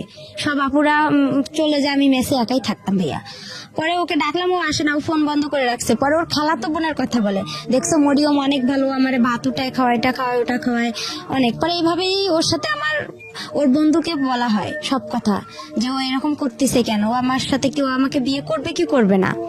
এর ভিতরে আমি কাজী অফিসেও গেছিলাম যে বিয়ের খরচ কত টাকা লাগবে বা কি বিষয়। তারপরে ও আমার ফোন বন্ধ করে রাখছিল, ওর সিমটা একদম বন্ধ করে রাখছিল বা চেঞ্জ করছিল। এরপরে ওর কথা হয় না। পরে লাবণী আপু কি করলো, ওখান থেকে আমাকে আরেকটা মেসেজ দিল, ওই মেসেজ সিট ভাড়া বেশি। পরে বলতেছে তুমি এই মেসেজ সিট ভাড়া কম আছে, ওখানে যা 2-1 মাস থাইকা পরে চাকরি একটা খুঁজা যে কোনো একটা দেখা যায় পার্লারের কাজ পাইলে তুমি, তোমার আর কোনো সমস্যা নাই। পরে মেসে গেলাম, ওই মেসেও আর আমাকে নিচ্ছে না, বলতেছে তোমার বাসা কই কি কই। পরে আমি ঠিকানা দিলাম, আমার বাসা নীলফামারী, আমি হচ্ছে মডেলে পড়ি। এই ঠিকানা অনুযায়ী আমি ওখানে থাকলাম। থাকার পরে 1 মাসও থাকলাম না। থাকার পরে লাবণী আপুর সাথে আবার যোগাযোগ করলাম যে আপু দেখেন। পরে পার্লারের কাজের জন্য লাবণী আপু, আমি আর একটা আপু, হাসি আপু ছিল, 3 জনে ওরা আমার একটা চাকরির জন্য খুব চেষ্টা করলো। পরে সারাদিন হাঁটাহাঁটি করলাম, কোনো পার্লারে নিচ্ছে না আমাকে, আমি কাজ জানি না, আর ছোট মানুষ, বলতেছে ও কি কাজ পাবে, এ বয়সেও কাজ পাবে না। পরে এই কথা বলার পরে আমি আবার কি করলাম, ওরা লাবণী আপু বলতেছে একটা পাইলাম, পার্লারে একটা কাজ পাইলাম, ওনার নাকি মেয়ে নাই। তো বলতেছে আমারও তো মেয়ে নাই, আর আমি যে মেয়ে পার্লারে কাজ করে উনিও ধর্ম মেয়ে ওনার। তো বলতেছে আচ্ছা ওই মেয়ে আবার আমাকে নিবে না, যার পার্লার সে আমাকে নিবে না। বলতেছে না আমি তোমাকে নিব না। প্রথমে বলছে নিবে, তারপরে বলতেছে যে না নিবে না। পরে এখন আমি যে বলছে নিবে, তে আমি কি করলাম, তাড়াতাড়ি করে মেসে গেলাম, গিয়ে আমার যে বালিশ খেতা ছিল, কাপড় চোপড় ছিল, আমি ওগুলা নিয়ে রিক্সা নিয়ে তাড়াতাড়ি করে ওনার বাসা রওনা দিলাম। লাবণী আপু বলতেছে আচ্ছা তুমি দ্রুত চলে আসো, যখন না নিবে ওরা তো তোমাকে বের করে দিতে পারবে না, ওখানেই থাকবা তুমি। পরে আমি চলে আসলাম, হাফ রাস্তা আসছে, ওই আপু আমাকে ফোন দিছে, দিয়ে বলতেছে যে না তুমি আইসো না, তোমাকে আমি নিব না, আমার লোক আসছে। পরে আমি বলছি আপু আমি তো বাসায় আপনার এসে গেছি, লালবাগ রেলগেটে ওনার বাসা। পরে আমি ওনার বাসা উঠলাম, ওনার বাবা মা খুব ভালোবাসলো আমাকে, বলতেছে আমাদের মেয়ে নেই, একটা মেয়ে তুমি আর একটা মেয়ে, আমাদের 2টা মেয়ে হয়ে গেল এখন। এভাবে বলার পরে পরে ওখানে 2-3 দিন আমি পার্লারে, উনি আমাকে মানে কাস্টমার আসে ওদের আমি একটু খেয়াল রাখি, কাজ করি, ঝাড়ু টাড়ু দেই। এভাবে যাওয়ার পরে রাতে একদিন আলামিন আমাকে ফোন দেওয়ার পরে বলতেছে তুমি কি মরো নেই? তা আমি বলছি আমি তো বিষ খাইতে ধরছিলাম, আমি মিথ্যা কথা বলছি যে আমি বিষ খাইছিলাম, এরকম অনেক পুলিশ আসছিলাম, আমি তোমার নাম বলে দিছি। ওকে আর কি এভাবে বলছি। ওই আমার পাশে যে ওই আপুর ফির একটা মেয়ে শুয়েছিল, ও আবার কি অনেক রাতে কথা বলছে, 12টা 1টার দিক দিয়ে ওই কথাগুলো সম্পূর্ণ শুনে ফেলে সকালবেলা ওদেরকে বলে দেয়। তারপরে ওরা আমাকে আর রাখবে না বলছে। তখন আমি কি করলাম, লাবণী আপুর কাছে গেলাম। ওরাও ভয় পাইছে যে ওর যেহেতু ওখানে জায়গা হচ্ছে না, ও তো আমাদের কাছেই চলে আসবে। পরে আপুরা আর আমার ফোন ধরে না, আমি মেসে গেলাম, যার পরে বললাম সবকিছু। বলতেছে তুমি বাসায় চলে যাও, তোমার বাসায় চলে যাও। পরে ওখান থেকে আমি বাসায় চলে আসলাম, আমার মার কাছে আসলাম। আমার মার আবার কি করছে, আবার ওরা একসঙ্গে হয়েছে। এর মাঝে যে ছাড়াছাড়ি হয়েছে, হওয়ার পরে তারা আবার একসঙ্গে হয়েছে, আমি কিন্তু জানি না। কিন্তু তাদের সাথে আমার 2-1 দিন কথা হয়েছে। হওয়ার পরে তাদেরকে আমি বললাম যে আমি তো এরকম নারায়ণগঞ্জ থেকে চলে আসছি। প্রথমে জিজ্ঞাসা করে তুমি কতগুলো টাকা ইনকাম করছো। আমার বাবা আর আমার মা জিজ্ঞাসা করে, তা আমি কই আমি তো অসুস্থ ছিলাম, আমি পারিনি ইনকাম করতে। তখন আমার মা কয় আমার ভাইয়ের ছেলের সাথেই তো সারাদিন কথা বলো, তো ইনকাম করবা কই থেকে? তখন আমি বললাম আমি অনেক অসুস্থ, আমি বাসায় যাব। পরে তারা বলতেছে আচ্ছা ঠিক আছে আসো। পরে যাই হোক আমি বাসায় আসলাম, আসার পর আবার আমাকে ঢাকায় পাঠানো হইলো গার্মেন্টসে। আমার মা বলতেছে বাসা থেকে কি করবা? পরে ওখানে আমার এক চাচা চাচি আছে, ওনাদের কাছে গেলাম ভাই, আমি যাই ওখানে গার্মেন্টসে ভর্তি হলাম। গার্মেন্টসে চাকরি পাইলাম না, হ্যাঁ চাকরি পাইনি, না পাওয়ার কারণে অনেক কয়েকদিন ঘুরলাম, আমাকে কোথাও নিচ্ছে না। ওখানেও বলতেছে আমি ছোট।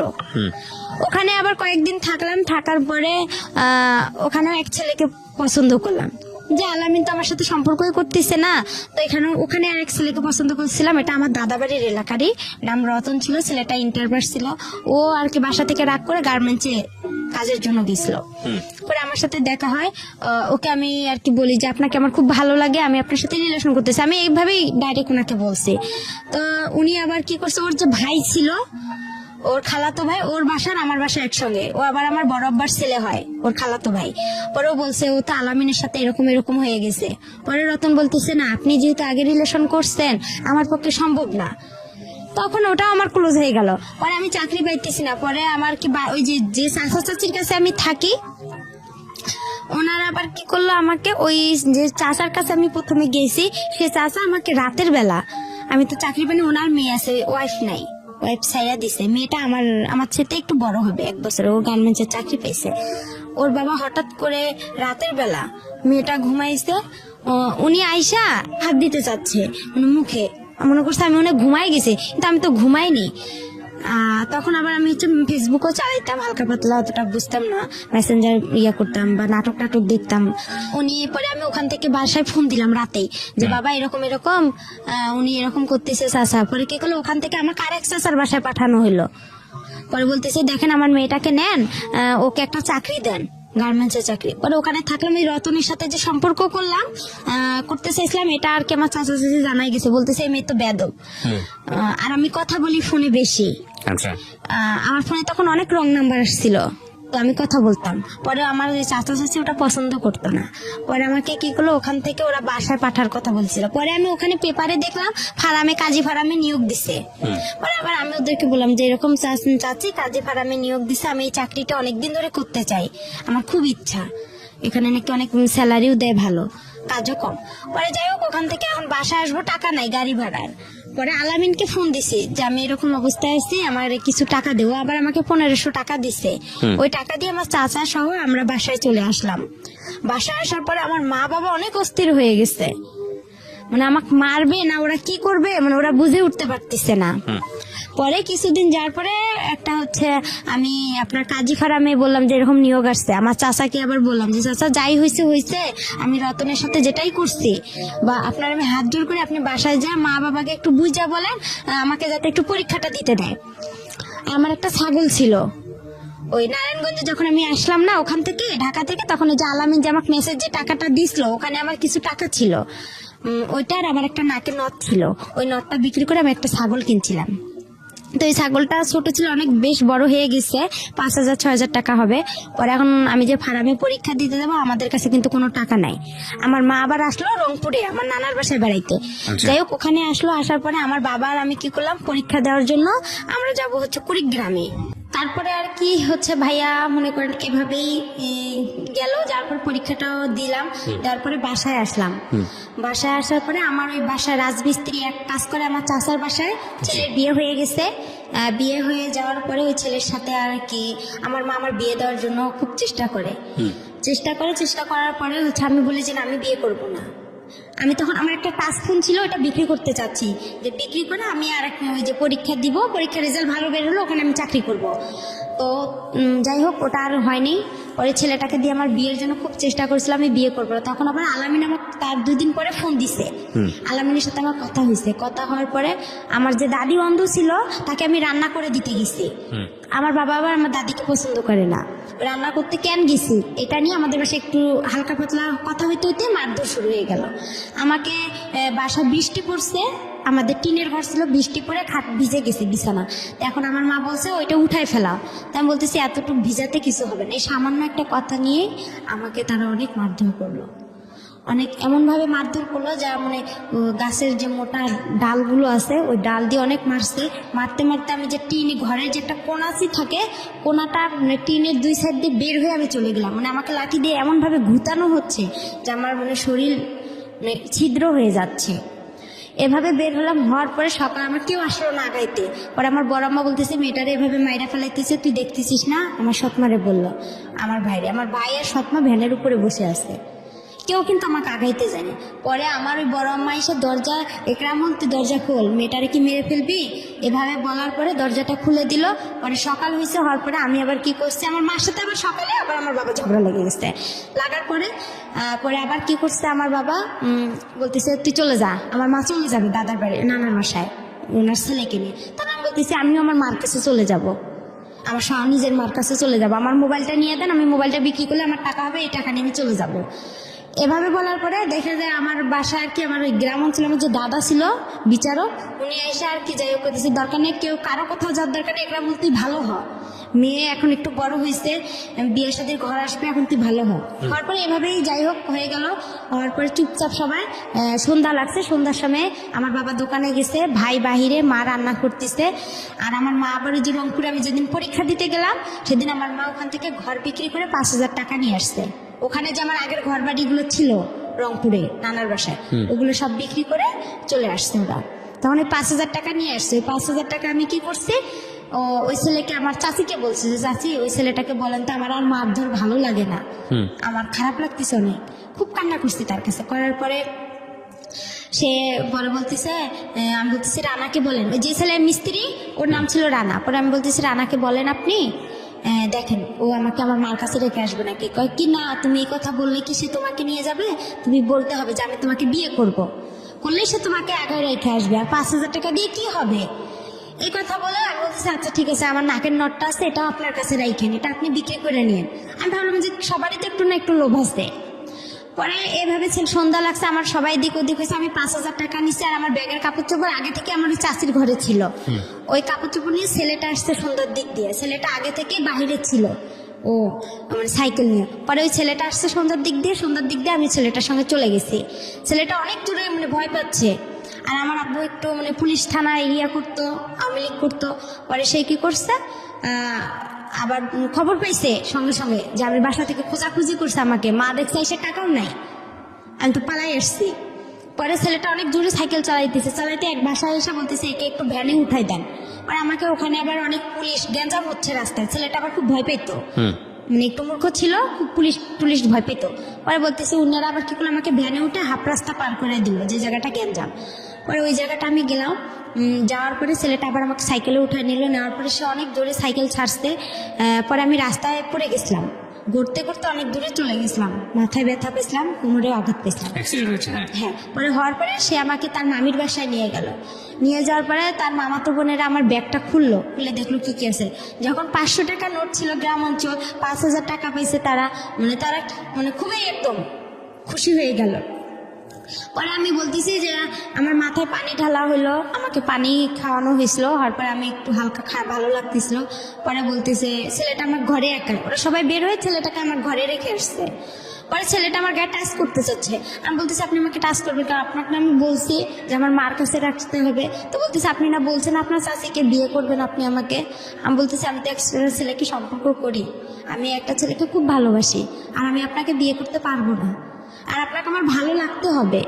আমি তাকে এভাবে বুঝাই বলছি। আপনি কেন বুঝতেছেন? আমার সৎমাও তো আপনার সাথে বিয়ের কথা বলছে, আমি তো বলেই দিচ্ছি যে না আমি আপনাকে বিয়ে করতে পারবো না। তারপরে বলতেছে যদি না হয়, তার মামা বলতেছে, আমার মামা শ্বশুর বলতেছে তাহলে তোমার বাবাকে ডাক দিব। পরে আমি বলতেছি বাবার যদি ডাক দেয় তাহলে তো আমার অবস্থা আরো খারাপ আছে, তাহলে আমার এই দুনিয়াতে রাখবে না, তাহলে আমার কি হবে। পরে এখন ওই রাতে যাই হোক ওরা আমাকে ওই রাতে 1টা বাজে ওরা আমাকে কাজী অফিসে নিয়ে গেল, নিয়ে যেয়ে ওখানে আমার বিয়ে করাবে। পরে এখন কবুল বলতে বলছে যখন, তখন আমি একটা কবুল বলছি আর বাকি 2টা বলিনি, না বলে আমি ইচ্ছা করেই আমি ওখানে মাথা ঘুরে পড়ে দিচ্ছি। পড়ে যাওয়ার পরে আধা ঘন্টার মতন আমি নিঃশ্বাস নিই না, মানে ওরা আমার কাছ থেকে যখন সরে যায় আমি তখন নিঃশ্বাসটা নিয়ে আবার নিঃশ্বাস বন্ধ করে রাখি, এভাবে আর কবুল বলিনি। পরে কাজে বলতেছে কবুল বলতে হবে না, আর আপনারা নিয়ে যান, সমস্যা নেই। পরে তার বাসায় আর সরাসরি এনে তার বোনের বাসায় রাখছিল আমাকে, ওখান থেকে সকালবেলা আমাকে ওই ছেলে নিয়ে আসছে। পরে নিয়ে আসার পরে দেখি ছেলেটা মানে মূর্খ তো একদম, একগুলো জুতা পরছে অনেক বড় বড়, একটা পাঞ্জাবি পরছে অনেক ঢিলা, অনেক কিরকম। আমার কাছে খুব খারাপ লাগছিল যে এই ছেলে এসব পরছে কেন। আবার এই যে বরের যে টুপিগুলো মাথায় দেয় ওগুলো পরছে। আমি বলতেছি এটা কি কোনো পাগল না আসছে যেগুলো কি। আমি কিন্তু ভাই গ্রামে সেরকম বড় হইনি, আমি যে সৎ নানার বাসায় বড় হয়েছি, মানে একটা ভালো ফ্যামিলিতে বড় হয়েছি, অত্যাচার হলেও একটা মানে পরিবেশ ছিল। তারপরে কি আমি ওসব আমার কাছে খুব খারাপ লাগছে। আয়সা দেখলাম ওদের বাসা আসলাম, সবাই বলতেছে যে আসতেছে, বলতেছে এই মেয়েটা কে, কই থেকে আসছে এত সুন্দর মেয়ে। পরে আমার চুল দেখে সবাই পাগল হয়ে গেছে, আমার চুল মাসাল্লাহ অনেক বড়, বলতেছে মেয়েটা এত সুন্দর, বলছে রানার বউ। না এটা বিশ্বাসই হয় না, এটা কোনো ভদ্র ঘরের মেয়ে। এর তো গেট আপ দেখে একটা ছেলে বলছে, গেট আপ দেখে বোঝা যায় না, ছেলেটা শিক্ষিত ছিল। বলতেছে আপু কই থেকে আসছেন, তা আমি বলতেছি যে আমি রানার বউ। পরে বিশ্বাস করে না কেউ। পরে যাই হোক ওনার বাসায় আসে দেখি ওনার বাসা বিয়ে কিছু নাই, শুধু একটা চৌকি ছিল, একটা টেবিল ছিল। আর আমার মা সৎমা বলছিল তারা অনেক বড় লোক ছিল, তারা সেই রকম ফ্যামিলি। পরে যাই হোক এভাবে যাওয়ার পরে তার সাথে আমার 5-6 দিন, কিন্তু তাকে যে আমি টাচ করতে দিইনি। আমি এখানে একটা কথা বলি আপনাকে, এই ছেলেটার নাম ছিল রানা। জি। এর সঙ্গে বিয়েটা দিল কে তাহলে আপনার? এই আমি যে তার মামার বাসায় আসলাম, পালায় যে তার সঙ্গে আসলাম, তার মামার বাসায় উঠলাম, তারা যে আমার পরিচয়টা কিভাবে হয়েছিল রানার সঙ্গে? পরিচয়টা হয়েছিল আমাদের বাসার পাশে যে চাচার বাসা, সে ওনার সঙ্গে পালিয়েছিলেন কেন? পালিয়েছিলাম ওই যে বাবা যে মারধর করলো আমাকে, মারধর করলো, তখন আমি আর খুব চিন্তা করলাম যে এত মার খাইছে, আমি আমার মার কাছে রানাকে চলে কেন যাবো। বেছে নিলেন? রানাকে কেন বেছে নিলাম, ও একটু হাবা বুবা টাইপের ছিল। আচ্ছা, তো আপনি হাবাগোবা মনে করে ওর হাত ধরেছেন, ও আপনাকে হাবাগোবা বানিয়ে দিয়েছে। তারপরে যাই হোক ওই 5,000 টাকার কারণে ওরা আমাকে এরকম করছে। পরে যাই হোক আমি যখন আসলাম, পরে আসার পরে একটা মহিলা আমাকে জিজ্ঞাসা করতেছে তুমি কি এটা ইচ্ছা করে বিয়ে করছো না, এটাতে কোনো সমস্যা আছে? আমি চুড়ি পরতেছি না, নাকে ফুল পরতেছি না, আমি বলতেছি আমাকে এসব ভালো লাগে না, আমি এসব পরবো না। তখন বলতেছি কেন পড়বে না, ওই আমার খালাটা বলতেছে, ওর খালা শাশুড়ি। তা আমি বলতেছি যে আপনাকে একটা সত্যি কথা বলবো, তো বলতেছে বলো। আমি বলতেছি আমার বাসা এখানে, আমি এভাবে আসছি। তখন বলতে আমি ওরা তার পা চিপে ধরছি, ধরে খুব কান্না করছি ভাইয়া, মানে এতটা পরিমাণের কান্না করছি যে আমাকে আপনারা একটু হেল্প করেন, আমি ওর সঙ্গে থাকবো না। এখন আমার কাছে ফোন টোন কোনো কিছুই ছিল না। আর ওখানে আরেকটা বিষয় যে আমি যখন ওই ছেলেটা আমার ঘরে একা টাচ করতে গেছিল ভাইয়া, আমি বললাম যে আপনি আমাকে টাচ করেন, আপনার সাথে তো আমার বিয়ের কথা না, আপনি তো আমাকে মার কাছে রেখে আসবেন, আপনি কেন এসব করতেছেন? তখন বললো যে আপনার বাবাকে ডাক দিব। পরে তখন আমি কি করলাম, কাজী ফার্মে ফোন দিছিলাম। কাজী ফার্মে ফোন দিয়ে ওখানে এক প্রদীপ নামে ভাইয়া ছিল, ওর কাছে কথা বললাম যে ভাইয়া আমি এরকম সমস্যায় পড়ছি, আপনি কি বলেন? আমি পারবো না, আমি আমার মার কাছে যাবো, নাহলে আলামিনকে একটু বলেন না কষ্ট করে, ও আমাকে এখান থেকে নিয়ে যাক, নাহলে আমাকে বিয়ে করুক। বলতেছে না, ও তোমাকে কখনোই বিয়ে করবে না, তুমি এসব বাদ দিয়ে দাও, ওই ছেলেকেই বিয়ে করো। পরে এভাবে বিয়েটা হয়ে গেল। হওয়ার পরে আমি যখন এই যে আসলাম, আমার খালা শাশুড়ির সব কিছু বললাম। পরে ওনার পা চিপে ধরছিলাম, ধরার পরে বললাম যে এরকম দেখেন আমাকে একটু সহযোগিতা করেন। পরে ভাইয়া ওখানে 2 দিন থাকার পরে ছেলেটার মার সাথে আমার ঝগড়া লেগে গেল। আমাকে বলতেছে তুমি আমার ছেলেকে আমার কাছ থেকে কাইরা নিছো। আমি কই আপনার ছেলে আমি কাইরা নিছি, এটা সত্যি কথা, আমি আপনারা বেশি কিছু করবেন, আমি নারী নির্যাতনের কেস করবো। আমি আপনার ছেলেকে বিয়ে করিনি, আর আপনার ছেলের সঙ্গে আমি থাকবো কিসের জন্য? আমি ভালোবাসি আলামিনকে। তখন ওখানেও আলামিনের সাথে আমার কথা চলে ওই খালা শাশুড়ির মোবাইল থেকে। পরে আলামিন সব কিছুই খালা শাশুড়ির বলে, পরে বলে নতুন জীবন শুরু করছে, সংসার করো। 5 দিন তার সাথে আমার খাওয়া দাওয়া হয়, ওর সাথে সেভাবে খাওয়া দাওয়া না। ওর সাথে একটা ঈদ হয়, আমার কুরবানি ঈদ হয়। কুরবানি ঈদে সে আমার কোনো কাপড় চোপড় এনে দেয় না, শুধু 60 না আপনার কম দামি একটা জামা একটা সালোয়ার এনে দেয়, ওইটা দিয়ে আমি ঈদ করি। করার পর আমি বলছি ঈদের পরে ওকে আমি ছেড়ে চলে যাব। আমার খালা শাশুড়িকে বলছি, এই নিয়ে আমার বিচারও বাসায় বসছিল, আর আমার বাবা মাও মাইনে নিছিল ওই ছেলেকে নিয়ে। আমার বাবা মা বলছিল আচ্ছা ঠিক আছে মেনে নিছি আমরা। পরে বলার পরে কদিন পরে ঝগড়া লাগলো, লাগার পরে আমার বাবার বাসা থেকে লোক আসলো, গ্রাম থেকে লোক আসলো। পরে এখন আমার বাবা আমার সাথে কথা বলে, কয় কি ওকে এখনই ছাড়ার দরকার নাই, ওই কাবিননামা কত করছে? আমি বলি কাবিননামা 1 লক্ষ টাকা করছে। কয় ওই 1 লক্ষ টাকা আমরা ওর কাছ থেকে নিব, নিয়ে তোকে নিয়ে আসবো। আমার বাবা এবার একটু লুবি টাইপের, সে যখন ওই কথা বললো তখন আমি আবার কি করলাম, বলতেছি না, আমি মনে মনে চিন্তা করলাম যে আমার বাবার এই কথা শুনলে আমার এই জীবনটা নষ্ট হয়ে যাবে।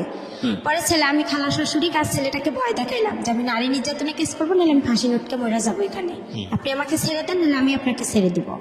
তারপরে বলতেছে না আপনি আমাকে ছেড়ে দেন, আমি আপনাকে ছেড়ে দিতে পারবো না, কেন আপনার বাবা থানা পুলিশ করে, পরে আমার একটা সমস্যা করবে, এগুলোকে করবে, আমার পক্ষে সম্ভব না, এভাবে বলতেছে। পরে যাই হোক বলার পরে আমি কি করলাম, একদিন 2-3 দিন পরে বিচার সালিশ হয়ে গেল।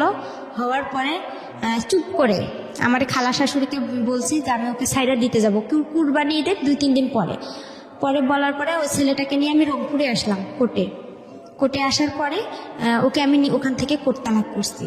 পরে ওখানে উকিল বলতেছে এই বিয়ে দিছে কে, এই বিয়ে যে দিছে তার আগে জেল হওয়ার দরকার। পরে ওখানেও আমি খুব কান্নাকাটি করি তাদের কাছে। কান্নাকাটি করার পরে ছেলেটা আবার কি করলো, আমার যে 5,000 টাকা ওরা নিছিল, আমি বলছি আমি তো আপনার সাইডা দিতে গেলে আমার তো টাকা লাগবে, কিন্তু আপনি আমাকে ফুল টাকা 5,000 দিবেন, আমি ওই টাকা নিয়ে আমার যেখানে মতো আমি সেখানে চলে যাব, তখন তো আর আমার বাবা আপনার কিছু করতে পারবে না। পরে ওখানে ওকে আমি কোর্ট তালাক করে আমি কি করলাম, আমার মার বাসা আমি এতটুকু জানি, আপনার বগুড়ার দুপচাচি আসলাম ঠিকানা খুঁজতে খুঁজতে। আইসা বললাম আমার মার নাম বলছি রোকেয়া। আর রোকেয়া বলার পরে তখন আসল মা? হ্যাঁ আসল মার কাছে আসলাম। কত বছর বয়সে? তখন আমার বয়স হবে হয়তো এইটে পড়ে আপনি ওই সময় বয়স, মানে 14 থেকে 15 বছর বয়স। হ্যাঁ, এই জীবনের প্রথম আসল মাকে দেখতে যাচ্ছেন। হ্যাঁ ওকে, তারপর মার কাছে আসলাম। ওখানে খুঁজতে খুঁজতে আসার পরে মাকে এসে সবকিছু বললাম যে আমার এরকম একটা বিয়ে হয়ে গেছে, এরকম। আমার মা আবার আমার বাবাকে ভয় পাচ্ছে, আমার মা আমার বাবাকে ভয় পাচ্ছে অনেক। ভয় পাওয়ার কারণে পরে আর কি যাই হোক ভয় পেতেছে। পরে আমি বলতেছি কিছু হবে না, কোনো সমস্যা না। ভয় পাচ্ছে আমার বাবা থানা পুলিশ করে, সে যদি আবার কেস করে আমার মার উপর। আর আমার মার উপর কেস করেছিল আপনার বাবা? হ্যাঁ। কিসের কেস? এর আগে কেস করছিল, এটা আমি মাঝখানে বলতে পারিনি। কিসের কেস? কেস করছিল এর আগে, আমার ছোটবেলা আমার মা আমাকে নিয়ে আসছিল, ও সেই কারণে কেস করছিল। আপনার মা এই জন্য ভয় পাচ্ছে যে তুমি আবার আসলা, এই কারণে আবার কেস টেস? হ্যাঁ, আবার কেস টেস করে, আমি এসব জড়াইতেছে না। আর আমার মা তখন আবার বিয়ে করতে চাচ্ছে। আপনি যখন গেছেন তখন বিয়ে করতে যাচ্ছেন? হ্যাঁ, আমার মা আবার বিয়ে করতে চাচ্ছে। তারপর বিয়ে করতে চাচ্ছে। একটা জিনিস খেয়াল রাখবেন, একটা কথা আছে না যে ওই গানটার মতো জলে ভাষা পদ্ম আমি, ঠিক জলে ভাষা পদ্মের মতো গল্পটা আসলে।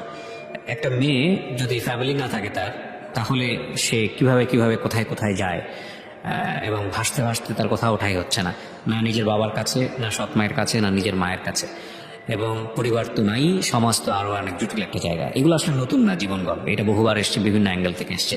সমাজের বিভিন্ন শ্রেণীর মানুষের গল্প বিভিন্নভাবে উঠে আসে, কিন্তু একটা মেয়ে নির্যাতিত হলে সে যে ক্লাসেই বসবাস করুক না কেন তার গল্পটা আসলে সেম।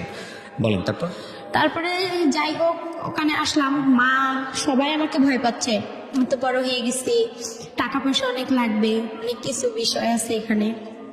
তখন মা কি করলো, বলতেছে দরকার নেই। তখন আমার মার ফোনে আবার একজন ছেলে ফোন দেয়, তখন আরো বেশি কষ্ট লাগলো। আরে আমি তো মার বয়সের, এগুলো কাজ করার কথা আমার, আর এই কাজগুলো আমার মা করতেছে, খুব কষ্ট লাগছিল। লাগার পরে আমার মা কি করলো, আমার মামির কাছে পাঠাই দিল, খিলগাঁও তালতলা, এখানে আবার আমার মামি থাকে, উনিও গার্মেন্টস করে, ওখানে পাঠাই দিল। দেওয়ার পরে ওখানে মামির কাছে আসলাম। আসার পরে মামির ওখানে আসলাম, মামিও মনে করেন চাকরি করে গার্মেন্টসে। আর ওই মামির মেয়ে, ছোট মেয়ে আছে, উনি আবার হচ্ছে ডাক্তারি চাকরি করে, কিন্তু ওরা একটু লুবি টাইপের। আমার মা আবার রিং দিছিল আমার কানের। আমি যখন আমার নিজের মার কাছে গেলাম ভাইয়া, তখন আমার মা রিং, নুপুর দিছিল, একটা আংটি, চেন, মানে আর কি জিনিস, স্বর্ণের জিনিস দিছিল। তখন এগুলো আর কি করলো, আমার মামি বিক্রি করলো। আমি তো গার্মেন্টসে চাকরি পাইতেছি না, তখন চাকরি হচ্ছে না। পরে কি করলো, আমার সাথে খুব ঝগড়াঝাটি হয়ে গেল, খুব অশান্তি শুরু হলো। অশান্তি হওয়ার পরে আমার মামাতো বোনটার কাছে গেলাম, আমার মামাতো বোনের বিয়ে হয়েছে আবার ওখানে, ওনার মেয়ে। পরে ওনার কাছে গেলাম, যার পর ওনার শ্বশুর শাশুড়ি আমার খুব ভালোবাসলো, অনেক আদর টাদর করে। থাকার পরে ওখানে দেখা যায় 1 মাস থাকলাম, থাকার পরে আমার চাকরি হচ্ছে না, মামি কি খাওয়ায় না খাওয়ায়, এই এক কথায় দুই কথায় তার সাথে আমার খুব অশান্তি শুরু হয়ে গেল। আর একটা জিনিস, আমার মামা আসতো, আমার মামার আবার ছেলে 2টা বউ, বড় বউ ছিল, উনি আবার ছোট বউ, আমি ছোট বউয়ের কাছে ছিলাম, ওখানে আসতো। তো আমি যে ভাগ্নি, তারা যে একটা ফিজিক্যাল রিলেশন হতো, এটা আমার খুব খারাপ লাগতো। তারা, আমি তো তাদের মেয়ের বয়সে আমার সামনে করতো, আমি তো বুঝতাম, হালকা পাতলা বুঝতাম, কিন্তু তারা বুঝতো না যে আমি তার ভাগ্নি বা তার ননদের মেয়ে। এগুলো আমি কি করতাম, আশেপাশে যে ভাড়াইটা ছিল তাদের কাছে বলতাম। তারা আবার কি করতো, অনেকে ভালো ছিল, অনেকে খারাপ ছিল। এটা নিয়ে আবার আমার মামির সাথে ঝগড়া হইতো। হওয়ার পরে এক কথায় দুই কথা আমার মামি আমাকে বলছে তুই চলে যা। তখন আমি চিন্তা করছি আমি কই চলে যাব। তখন আমি কি করলাম, ওই যে আমার যে মামাতো বোন আছে, ওর বাসা হচ্ছে আপনার মগবাজারে, ওই মগবাজারে ওর আবার শাশুড়ির বাসার পরের আরেকটা বাসা আছে, ওই আন্টিকে বললাম যে আন্টি এরকম এরকম ওখানে তো আমার হচ্ছে না, তা আপনি আমাকে এদিকে একটা মেস ভাড়া করে দেন, আমি যাই হোক যা বিক্রি করে হলেও দিব, আমার যা কাপড় চোপড় আছে বা যাই হোক মানুষের বাসায় কাজ করে হলেও থাকবো, কিন্তু ওখানে আমি থাকতে পারবো না। আর আমার মামির মানে কিছু রং ছিল। তারপরে যাই হোক এভাবে আমি ওখান থেকে ওখানে আরেকটা বাসায় আসলাম। আসার পরে ওখানে আর আমি কি বিদেশ যে মানুষ পাঠায়, বিদেশ বাসা পাইলাম, মামির বাসা থেকে আরেক মেসে আসলাম। ওই মহিলা আবার আমাকে নিবেন, ওখানে আমার মামাতো বোন আমাকে অনেক মারছিল। মারার পরে ওখানে আসলাম, আসার পরে আর কি যাই হোক ওখান থেকে আমি গার্মেন্টসের চাকরি পাইলাম। পাওয়ার পরে আবার আমি কি বিদেশে যে মহিলাদেরকে পাঠায় মেয়েদেরকে, তা আমি এতটা বুঝতাম না। পরে ওখান থেকে মানুষের খুঁজে পাইলাম যে মেয়েদেরকে বিদেশে পাঠায় আপনার ডান্সের জন্য। তো আমি আবার ডান্স পারি, তা আমি ভাবলাম যে আমি যেহেতু ডান্সে যাই দুবাইয়ে, তাহলে তো আমি ভালো টাকা ইনকাম করতে পারবো, আমি তো ডান্স পারি। পরে ওই বাসায়, আমি যে বাসা থেকে, ওই বাসায় আন্টি বলতেছে যে তুমি খারাপ জায়গায় যাবা, আমার বাসা থেকে এখনই চলে যাও, বের হয়ে যাও। তখন আমি আবার ওই কাজী ফারামি আলামিনের সাথে আমার সব বন্ধ হয়ে গেল। এই আপনি বর্তমানে আপনার হাজবেন্ডকে স্টুডিওতে আসছেন, ওনাকে বিয়ে করেছেন কত বছর যাবত? ওনার বিয়ে করে আমার 3 বছর হয়ে গেছে। 3 বছর হয়ে গেছে। এনার সঙ্গেও কি আপনার এই ভদ্রমহিলা যার গল্প বলছিলেন তিনি বিয়ে দিয়ে দেয়? হ্যাঁ, তিনি আমাকে বিয়ে দিয়ে আচ্ছা, দিয়েছে। তো ইনি বিয়ে দিয়ে দেয় এবং 3 বছর সংসার করছেন তার সঙ্গে, তিনি কি জানে, পুরো গল্পটা জানে আপনি আজকে যেটা বললেন এখানে? হ্যাঁ, সে পুরো আমার ইতিহাসটা জানে, আমি তাকে সম্পূর্ণ খুলে বলছি। আর সে আমার একটা কথার কারণে নাকি সে আমাকে বিয়ে করছে। সেটা কি?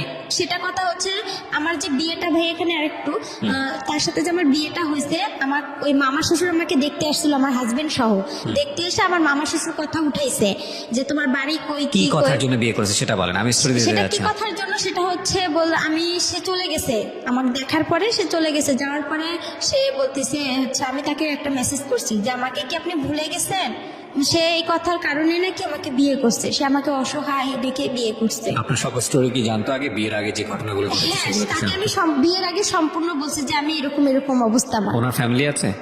ওনার বাবা মা সবাই জানে আপনার সম্পর্কে? না, ওরা কেউ জানে না। কেউ জানে না। ছেলেটা কি করে আপনার হাজবেন্ড? আমার হাজবেন্ড হচ্ছে রিক্রুটিং এর মালিক, রিক্রুটিং লাইসেন্স, বললেন বিদেশে যে লোক পাঠায় উনি।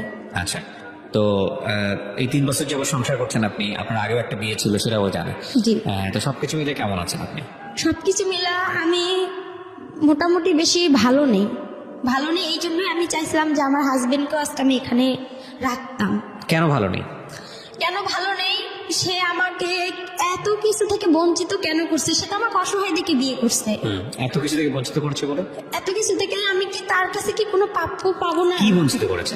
সে আমাকে ঠিকভাবে দিচ্ছে না তেল সাবান। বিয়ের আগে প্রথমে, বিয়ের পরে সে আমাকে খুব ভালোবাসতো, তারপরে সে আর আমাকে ভালোবাসে না। কেন সে আমাকে ভালোবাসতে পারতেছে না? না, ভালোবাসে না বললে এভাবে বললে তো হবে না। আপনি তার সঙ্গে হ্যাপি না? জি না। খাবার দাবার ঠিক মতো দেয় না, ভরণ পোষণ ঠিক মতো দেয় না? খাবার দাবারটা সেভাবে ঠিকভাবে পাই, যেটা কিন্তু কাপড় চোপড় তেল সাবান এটা ঠিকভাবে পাই না, তার ভালোবাসাটা পাই না, এইসব সবই বাদ দিলাম। ভালোবাসা অন্য জিনিস, এটা পাবেন কিভাবে জানি না আমি, এটা নিয়ে আসলে এক্সপ্লেন করা এটা অন্য জিনিস। বাট আপনার ভরণ পোষণের জায়গা হাজবেন্ড হিসেবে এটা আসলে সে ঠিক মতো দেয় না, আপনি যেটা বলতে চাচ্ছেন জি। এটা সে অন্য মেয়েদের সাথে কথা বলে, কেন সে এসব করে, কিসের জন্য করে, কেন? এটা অন্য ডাইমেনশন। আমি এই জায়গাটায় নাই বাজাই, আমি বরং আপনার হাজবেন্ড এতটুকু শুনলে হয়তো সে মন খারাপ করবে, তার সেই জায়গাটা থেকে আমি বরং এটা বলবো যে এগুলো না বলাটাই ভালো পাবলিকলি, কারণ যেহেতু আপনি এক্সিস্টিং তার সঙ্গে আছেন, এই বিষয়গুলো আপনাদের নিজেদের মধ্যে মিটিগেট করে ফেলাটা না, আমি এখানে আরেকটা কথা বলতে চাই যে আমি যেরকম ভাই, আমি তো ভাইয়া সম্পূর্ণ কথা, আমি যেরকম আজকে পরিস্থিতিতে আছি, আমি শুধু একটা কথাই বলতে চাই যে আমি যে ভুলগুলো করছি, এই ভুলগুলো আপনার যাতে, ভুল কি এখানে? আমার এখানে অনেক ভুল আছে, এরকম? আপনি আমাকে একটু সময় দেন। আপনার ভুলটা কি এরপরে? আপনি আমায় এতক্ষণ ধরে আপনি বললেন, আমি তো ভুলই খুঁজে পাইনি আপনার। আমার ভুল হচ্ছে প্রথমত আমি যে আলামিনের সাথে সম্পর্কটা করছি, এটা প্রথমত ভুল। আমি ভালোভাবে যদি নিজের একটু চেষ্টা করতাম। আমি একটু শুনাই আপনাকে, এবার আপনি একটু মনোযোগ দিয়ে শুনেন, বলাটাই মুখ্য না, মূল বিষয়টা আসলে হলো আপনার গল্পটা উঠে এসছে। এই যে 1-1.5-2 ঘন্টা আপনি এখানে বললেন, মূল গল্পটা উঠে আসছে। একটা যেটা হচ্ছে আপনি একটা ভালো ফ্যামিলি পাননি, প্রথম সমস্যাই ছিল এটা। আপনি যদি একটা ভালো ফ্যামিলি পেতেন, আপনার যদি গাইড করার মতো মানুষ থাকতো, তাহলে আপনার জীবনটা অন্যরকম হতে পারতো। দুঃখজনক হলেও সত্য যে আপনি সেটা পান নাই। এরপরে এই যে অল্প বয়সে যে প্রেমের সম্পর্কে জড়িয়ে যাওয়া, বা একটা ছেলের সঙ্গে আপনি ঘর থেকে বের হলেন আসল মায়ের কাছে ফেরার জন্য, এবং সেই আসল মাই আপনার আসল মায়ের ইন্টারেস্টিং দেখেন, ও সৎ মায়ের কাছে দিন যাবত থাকলো, কখনো সৎ মায়ের কাছে থাকতে পারলো না, ওর বাবার কাছে গেল, বাবার কাছে গিয়েও সেখানেও থাকতে পারলো না, আবার সৎ মায়ের কাছে আসলো, সৎ মায়ের কাছেও থাকতে পারলো না, তখন মনে হলো যে না, আসল মায়ের কাছে ফিরে যাবো। সেই জন্য সে একটা ছেলের হাত ধরে আসল মায়ের কাছে আসতে চাইলো। ওই ছেলে আবার তাকে ট্র্যাপে ফেলে বিয়ে করে ফেললো, বিয়ে করে ফেলে তারপরে শেষ পর্যন্ত ওখান থেকে সে ছাড়া পেলো, ছাড়া পেয়ে সে তারপরে গেল হলো আসল মায়ের কাছে। আসল মায়ের কাছে যাওয়ার পরে সেখানেও সে থাকতে পারলো না, দেখলো যে আসল মা তাকে রাখবে না কিসের ভয়, কারণ সে আরেকটা বিয়ে করার প্ল্যান করছে। সুতরাং এই পরিণত বয়সের একটা মেয়েকে দেশে কি করবে? সেখান থেকে সে আবার গার্মেন্টসে চলে আসলো, গার্মেন্টস চলে এসে একটা মানুষের সঙ্গে তার পরিচয় হলো। সেই মানুষের সঙ্গে পরিচয় হওয়ার পরে, একটু থামেন প্লিজ, একটু নিজেকে কন্ট্রোল করেন। সেই মানুষের সঙ্গে পরিচয় হওয়ার পরে সে আলটিমেটলি হলো একজনকে বিয়ে করলো। আপনার হাজবেন্ডকে আমি অবশ্যই ধন্যবাদ জানাবো যে এত কিছু জানার পরে সে আপনাকে রিসিভ করেছে। 8-10টা ছেলের মতো সে না, সেই জায়গা থেকে সে প্রশংসা পাওয়ার যোগ্য। ঠিক আছে, ওনার জীবনে ভয়ঙ্কর রকম ভাবে কষ্ট আছে, এটা অস্বীকার করার কোনো উপায় নাই। তবে এটা ঠিক যে এত কিছুর পরও মানুষ সার্ভাইভ করে সোসাইটিতে, ভয়ঙ্কর রকম ভাবে আমাদের জীবনে ঘটনাগুলো ঘটে যায়। যদি নিদেন পক্ষেই বলেন যে আজকের এই গল্পে ওনার বলার ধরন, বা উনি যেভাবে বলেছে, বা আমাদের যেভাবে আমরা এখানে প্রেজেন্ট করেছি, সেখানে সেই অর্থে আপস অ্যান্ড ডাউনস নাই, সেই অর্থে ঢেউ নাই। কিন্তু আপনি যদি একটু ঠান্ডা মাথায় চিন্তা করে দেখেন, এই যে মেয়েটি বড় হয়েছে আমাদের সমাজে, সেই জায়গাটি থেকে কিরকম কষ্ট করে তাকে বড় হতে হয়েছে। আমাদের চারপাশে এরকম অসংখ্য মানুষ আছে যারা বিভিন্নভাবে বিভিন্ন কিছু থেকে বঞ্চিত। তবে এর থেকে বড় বঞ্চনা বোধহয় পৃথিবীতে আর কিছুই নেই, যার কোনো পরিবার নেই, থেকেও নেই।